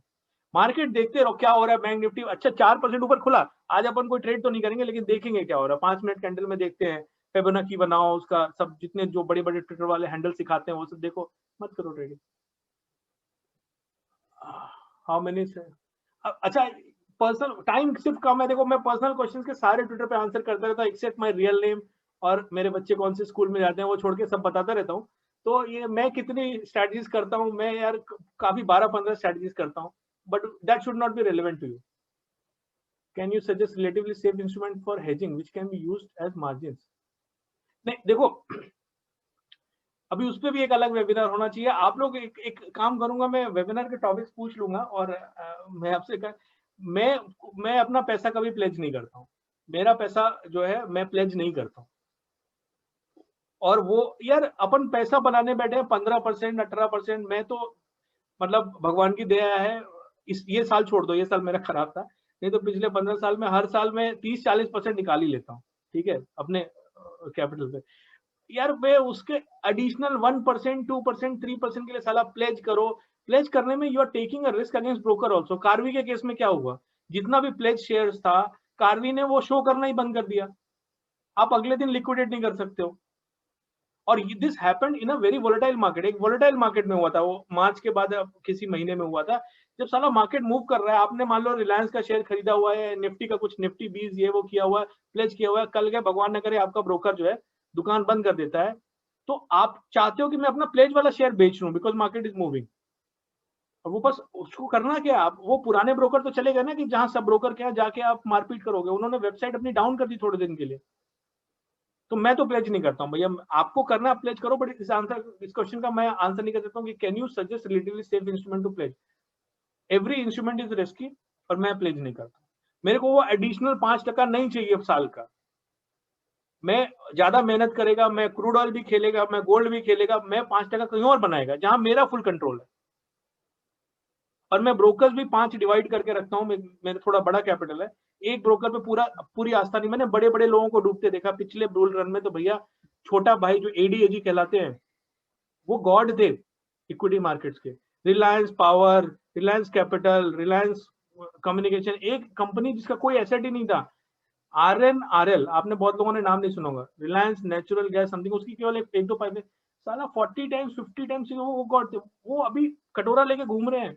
तो अपन किसी पे लंबे समय विश्वास नहीं कर सकते बॉस कि ये ब्रोकर तो टिकेगा 10 साल ना। तो मैं डिवाइड करके रखता हूँ और ब्रोकर के पास कुछ भी प्लेस नहीं करता हूँ। When you not deploy doing other strategies, do you avoid? हाँ, ये बड़ा अच्छा क्वेश्चन है, राजेश जी ने पूछा। हाँ, मैं एडिशनल डिस्क्रिप्शन अवॉइड करता हूँ अगर गैप अप गैप डाउन नहीं भी हुआ है, लेकिन उस दिन कोई ऐसा अर्थ शैटरिंग इवेंट होने वाली है तो मैं ये स्ट्रेटजी डिप्लॉय नहीं करता हूँ।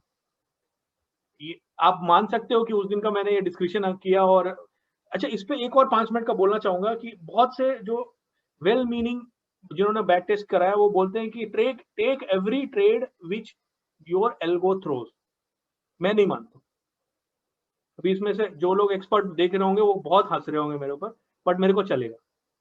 आपको बताता हूँ, एक ऐसी बात बताता हूँ जो आपको जल्दी को बताएगा। देखिए, 2 तरह के स्ट्रेटजी होती है, एक तो ट्रेंड फॉलोइंग होती है और एक होता है mean revert. Trend following strategy में आप 20% ऑफ द टाइम में सारा पैसा बना लेते हैं। 80% स्ट्रेटजी जो होती है वो आपको बस जिगजैग करके प्रॉफिट लॉस कैंसिल कर रही होती है।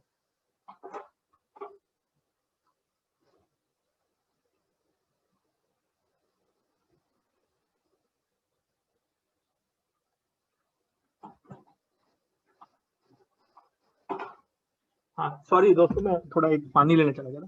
तो जो ट्रेंड फॉलोइंग स्ट्रेटजी होती है उसमें 20% टाइम आपको बहुत गहरा पैसा बनता है, बड़ा पैसा बनता है। 80% टाइम मार्केट आपको लॉस देता रहता है और आप कुछ नहीं बनाते। वैसी स्ट्रेटजीज में you have to take every trade. आपको हर ट्रेड लेनी है, क्योंकि आपको पता नहीं होता है कि बस कौन सी ट्रेड में फायदा होने वाला है, तो आप हर ट्रेड लो। अच्छा, ऐसी भी स्ट्रेटजीज होती हैं जिसमें जैसे समझो आपने 1000 ट्रेड करी, तो सही बैठा तो 1 रुपया बनेगा और गलत बैठा तो 80 पैसा लॉस होगा। तो जब आप 1000 बार ये करोगे तो आपको पैसा बनेगा। सही करा तो 1 रुपया प्रॉफिट होगा और गलत किया तो 80 पैसा लॉस होगा। मतलब ये स्ट्रेटजी ऐसी है कि जिसमें प्रॉफिट लॉस जो है कंपेरेबल होते हैं एक दूसरे से। तो ऐसे में आप रैंडमली ट्रेस कर लेना, ऐसी कोई भी स्ट्रेटजी उठाओ जिसमें सही हो तो 1 रुपया बन रहा है, गलत हो तो 80 पैसा जा रहा है। और ऐसे में अगर आपने 1000 10,000 ट्रेड्स हैं, उसमें से कोई भी आप 20% ट्रेड्स हटा दो, डिलीट कर दो, आपका ओवरऑल प्रॉफिट का जो परसेंटेज है वो ज्यादा वेरी नहीं करेगा। इंट्यूटिवली सोचो आप, क्योंकि प्रॉफिट और लॉस लगातार एक दूसरे को कैंसिल कर रहे हैं और मार्जिनली थोड़ा सा प्रॉफिट बन रहा है। ऐसे में अगर आप कुछ ट्रेड्स को अवॉइड भी करोगे तो अर्थ शैटरिंग डिफरेंस नहीं आएगा आपके इक्विटी कर्व में। आपने यहां पर ही देख ला ना, हमने कितनी ट्रेड्स तो इसमें डिलीट कर दी। इसमें ये बैंक निफ्टी वाला जो मैंने अभी आपको एक्सेल दिखाया, ऐसा तो है नहीं कि ओवरऑल प्रॉफिट बहुत कम हो गया, क्योंकि ज्यादातर आप देखोगे ना, ज्यादातर देखोगे तो ज्यादातर जो है ट्रेड्स हैं वो एक दूसरे को कैंसिल कर रही होती है। छोटे प्रॉफिट छोटे लॉस, छोटे प्रॉफिट छोटे। ऑप्शन सेलिंग की काफी स्ट्रेटजी ऐसी होती है जिसमें छोटे प्रॉफिट छोटा लॉस, छोटे प्रॉफिट छोटा लॉस। समझ रहे हो?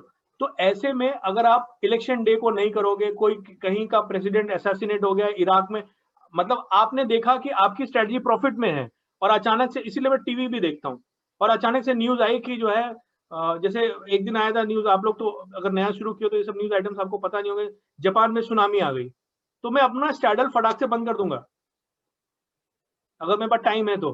आया एक दिन लीबिया में यूएस का सिटिंग एम्बेसडर को असैसिनेट कर दिया था, हिलेरी क्लिंटन उस टाइम जो है सेक्रेटरी ऑफ स्टेट थी। ये बहुत बड़ी बात है, यूएस के एम्बेसडर को किसी फॉरेन कंट्री में मार दिया, बहुत बड़ी बात थी, मैंने बंद कर दिया। तो अगर कोई ऐसी सुनामी आ गई या किसी ग्लोबल लीडर का असैसिनेशन हो गया, या कहीं पे मान लो कि बीच में एक हुआ था, अगर आप फॉलो करते, क्योंकि मैं कमोडिटी भी करता हूं तो मैं ये सब बहुत फॉलो करता हूं। रशिया का एक फाइटर प्लेन, फाइटर नहीं कार्गो प्लेन था, मतलब मिलिट्री कार्गो प्लेन था जिसमें 32 लोग थे, वो टर्की ने गिरा दिया था। उसमें 30-32 लोगों के, उसमें तुरंत पुतिन का स्टेटमेंट भी आया था। मतलब जो लोग फॉलो करते हैं, क्योंकि मैं एफएक्स मार्केट को भी फॉलो करता हूँ, एफएक्स मार्केट में इमीडिएटली जंप आया था, ऑयल में इमीडिएटली जंप आया था, तो मैं अपना स्टार्टल बंद कर दूंगा, उस दिन की दुकान बंद। मैं वेट नहीं करूंगा कि भैया आओ मेरा स्लिपेज खाओ। समझ रहे हो? और ये चूंकि ऐसी स्ट्रेटजी है जिसमें ज्यादातर प्रॉफिट छोटे और लॉस होते हैं, तो आपका ओवरऑल इक्विटी कर्व में अगर आपने साल की 5 ट्रेड 10 ट्रेड निकाल दी तो फर्क नहीं पड़ेगा। तो जब भी आपको लगे कि विक्स एक्सप्लोड करने वाला है, कोई ऐसी इवेंट हो गई जो बाहर है, आप निकल लो। छोटा प्रॉफिट छोटा लॉस है, आप निकल लो। इसको रिलीजन मत बनाओ कि 3-10 तक लेके जाना, ये मैं ऐसे करता हूँ। आपको सारे वेरिएशन बता दिए किताब खोल के, दोस्त आप सीखो कि आपको क्या करना है। ठीक है, तो ये बहुत अच्छा सवाल था कि जिस दिन इलेक्शन डे है या जिस दिन कुछ इंपॉर्टेंट है तो उस दिन नहीं करना है।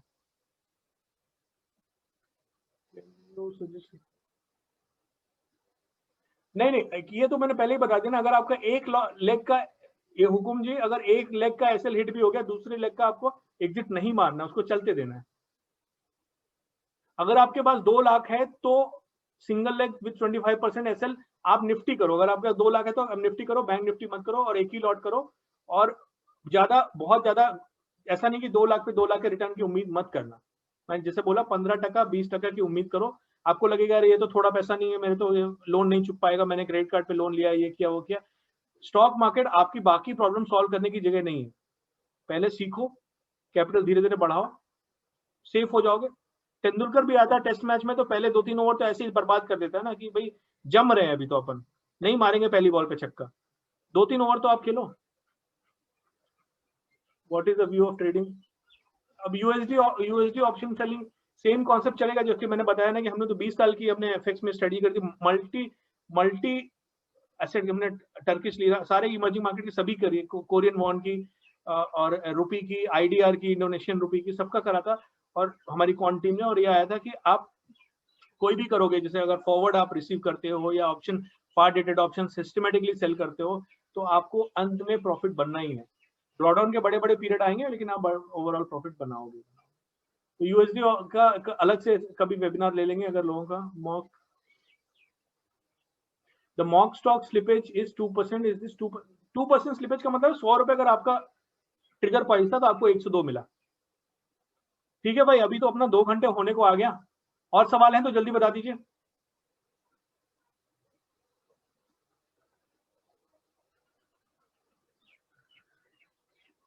बंद करें फिर? एक और आपसे रिक्वेस्ट है, आखिरी रिक्वेस्ट है कि मैं ये कर क्यों ना हूं। मैं अभी पानी लेने गया तो मेरे फैमिली में मुझसे पूछ रही कि 2 घंटे से चिल्ला रहे हो, क्यों चिल्ला रहे हो? ठीक है, तो मैं कर क्यों रहा हूं? दोस्तों कोई भी देखो, ये मान के चलो there is no free lunch, मैं ये फ्री में नहीं कर रहा हूँ। आपको इस वेबिनार का चार्ज नहीं कर रहा हूँ, ये अलग बात है, लेकिन आपको कोई बोले कि मैं तो फ्री कर रहा हूँ, मैं बहुत बड़ा दलाई लामा, तो झूठ बोल रहा हूँ। और मैंने डिसाइड किया ट्विटर पे कोशिश पूरी करूंगा कि झूठ ना बोलना पड़े।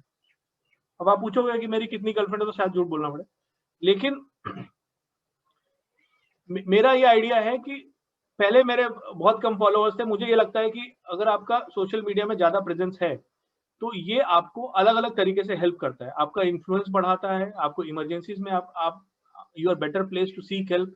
अगर आपके 50,000 फॉलोअर्स हैं और आप कहीं पे आपका पासपोर्ट गुम हो गया, आप, सुषमा स्वराज जी अभी तो उनकी अनफॉर्चुनेट डेथ हो गई, बड़ी अच्छी लेडी थी, तो अगर आप मोदी जी को भी ट्वीट करोगे तो शायद मोदी जी भी जवाब दे दे अगर आपके 1 लाख फॉलोअर्स है तो मेरा ये एजेंडा है कि मुझे फॉलोअर्स बढ़ाने, शायद मैं बाद में मोनेटाइज भी करूं 2 साल 3 साल के बाद। मैं आपको ऐसा, मेरी ये मेंटालिटी नहीं कि आप तो 1.5 लाख लेके आओ, आप 50,000 का वेबिनार भेज दूं, वो मेंटालिटी नहीं है, वो भी गलत है, ऐसा नहीं बोल रहा हूं मैं। वेबिनार के लिए 50,000 देने वाला जिसके 1.5 लाख है वो तो बेवकूफ है, तो उसके पैसे तो कोई ना कोई छीनने ही वाला था। लेकिन मैं ऐसा नहीं करूंगा, ये आपको ऑनेस्टली बता रहा हूँ। लेकिन मेरा फॉलोअर्स बढ़ाने का एजेंडा है, मेरा मोनेटाइज करने का भी एजेंडा है 2 to 5 years down the line. हो सकता है मैं फंड मैनेजमेंट करूं, या बहुत से तरीके होते हैं। तो मेरी आपसे गुजारिश है कि आपको जो आज ज्ञान अगर फ्री में मिला है, अच्छा बुरा जो भी है, कमेंट जरूर दो मेरे को, पब्लिक कमेंट दो कि ये आज वेबिनार कैसा लगा आपको। सुन के, पानी पी के, खाना खा के सो मत जाओ, ये तो बहुत बड़ी कॉस्ट नहीं मांग रहा हूँ। पब्लिकली कमेंट दो, आप बोलो बहुत घटिया था, मुझे ट्रॉल्स भी चाहिए, क्योंकि नवल ने और बहुत लोगों ने बोला कि ज्यादा ट्रॉल्स होंगे इसका मतलब आप कुछ सही कर रहे हो और आपकी पॉपुलैरिटी बढ़ रही है। व्हेन आई वाज नोबडी तो nobody was trolling me, I mean still nobody trolls me. तो आप बिना कमेंट किए मत जाना पब्लिकली मेरे ट्विटर हैंडल पे, आपको जैसा भी लगे। दूसरा, अगर आपको मेरा कोई चीज अच्छा लगता है, आप रीट्वीट करो, उसके आपको कोई पैसे नहीं देने, वो मैं समझूंगा कि इस वेबिनार की आप गुरु दक्षिणा पे कर रहे हो। आपके ट्रस्ट में ज्यादातर लोगों को जो मुझे फॉलो करते हैं उनके 100, 200, 300 फॉलोअर है। आप कोई 2-4 रिट्वीट कर भी दोगे, कोई ऑफेंड नहीं होगा। यार ये क्या, और मैं तो बहुत ही ए पॉलिटिकल बात करता हूँ, मैं किसी पॉलिटिकल लीडर को क्रिटिसाइज नहीं करता हूँ, किसी रिलीजन को, मैं तो स्टॉक्स की, कमोडिटीज की बात करता हूँ। आपको अच्छा लगे तो खाली मत जाओ, रीट्वीट करो। इसका लॉजिक बताता हूँ, ट्विटर में रीट्वीट का जो ट्विटर का एल्गो होता है, उसमें रीट्वीट का 100 टाइम ज्यादा वेटेज होता है लाइक से। मैं बहुत लोग देखते हैं लाइक करके निकल जाते हैं, आप रीट्वीट करो। ये मेरे यही गुरु दक्षिणा आपसे मांग रहा हूँ।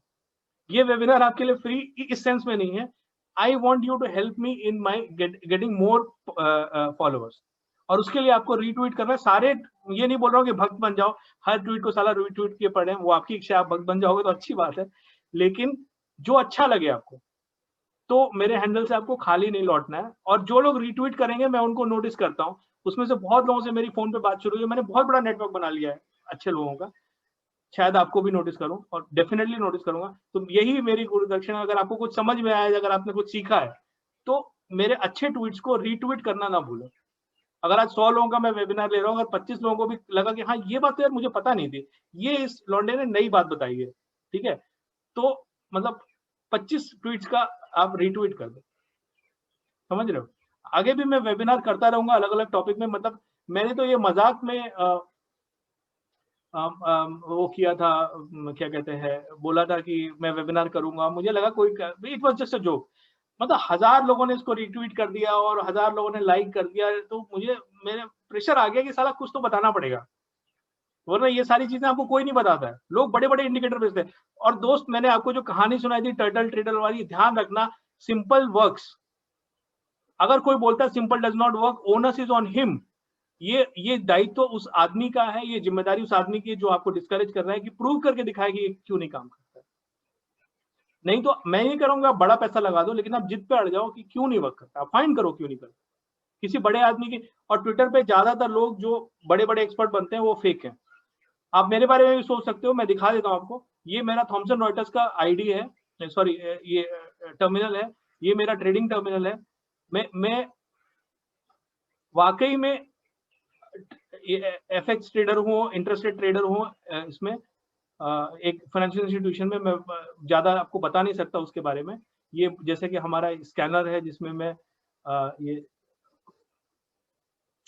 तो मैं आपको ये बोल रहा हूँ कि किसी भी एक्सपर्ट को ब्लाइंडली बिलीव मत करो। यहाँ बहुत से लोग एक्सपर्ट बने उन्होंने एक ट्रेड नहीं डाला जिंदगी में, मुझे उनके ब्रोकर ने बताया कि 4 साल से बंदे ने ट्रेड ही नहीं करी है। तो ये देखो मेरा स्कैनर है जो मैं यूज करता हूँ, इसमें वॉलेटिलिटी 30 डेज भी ले आते हैं, उसमें अलग अलग तरीके के आप स्कैनर लगा सकते हो। 60 डे वॉलेटिलिटी, तो मैं कई बार 30 क्रॉस 60 भी देखता हूँ कि किसकी वॉलेटिलिटी ड्रॉप हो रही है, उसके हिसाब से पोजीशन लेता हूँ सारे फन। तो ये रिटेल में अगर आप खरीदने जाओगे तो आपको 3 लाख रुपए महीना का पड़ता है ये रॉयटर्स। तो आप मेरे लिए भी सोच सकते हो कि चलो ये भी बंदा फेक होगा, तो लेकिन अच्छा ट्रेडर हूँ, बुरा ट्रेडर हूँ, वो अलग बात है, लेकिन मैं एक एज ए इंस्टीट्यूशनल ट्रेडर आपको बता रहा हूँ कि किसी भी एक्सपर्ट पे ब्लाइंडली बिलीव मत करो आप। खासकर जो आपको कुछ वैल्यू एडिशन वाला कॉन्क्रीट नहीं बता रहे, उन पे तो बिल्कुल नहीं, ठीक है। Simple thing works. और कोई क्वेश्चन नहीं तो मैं 2 मिनट में बंद कर रहा हूँ।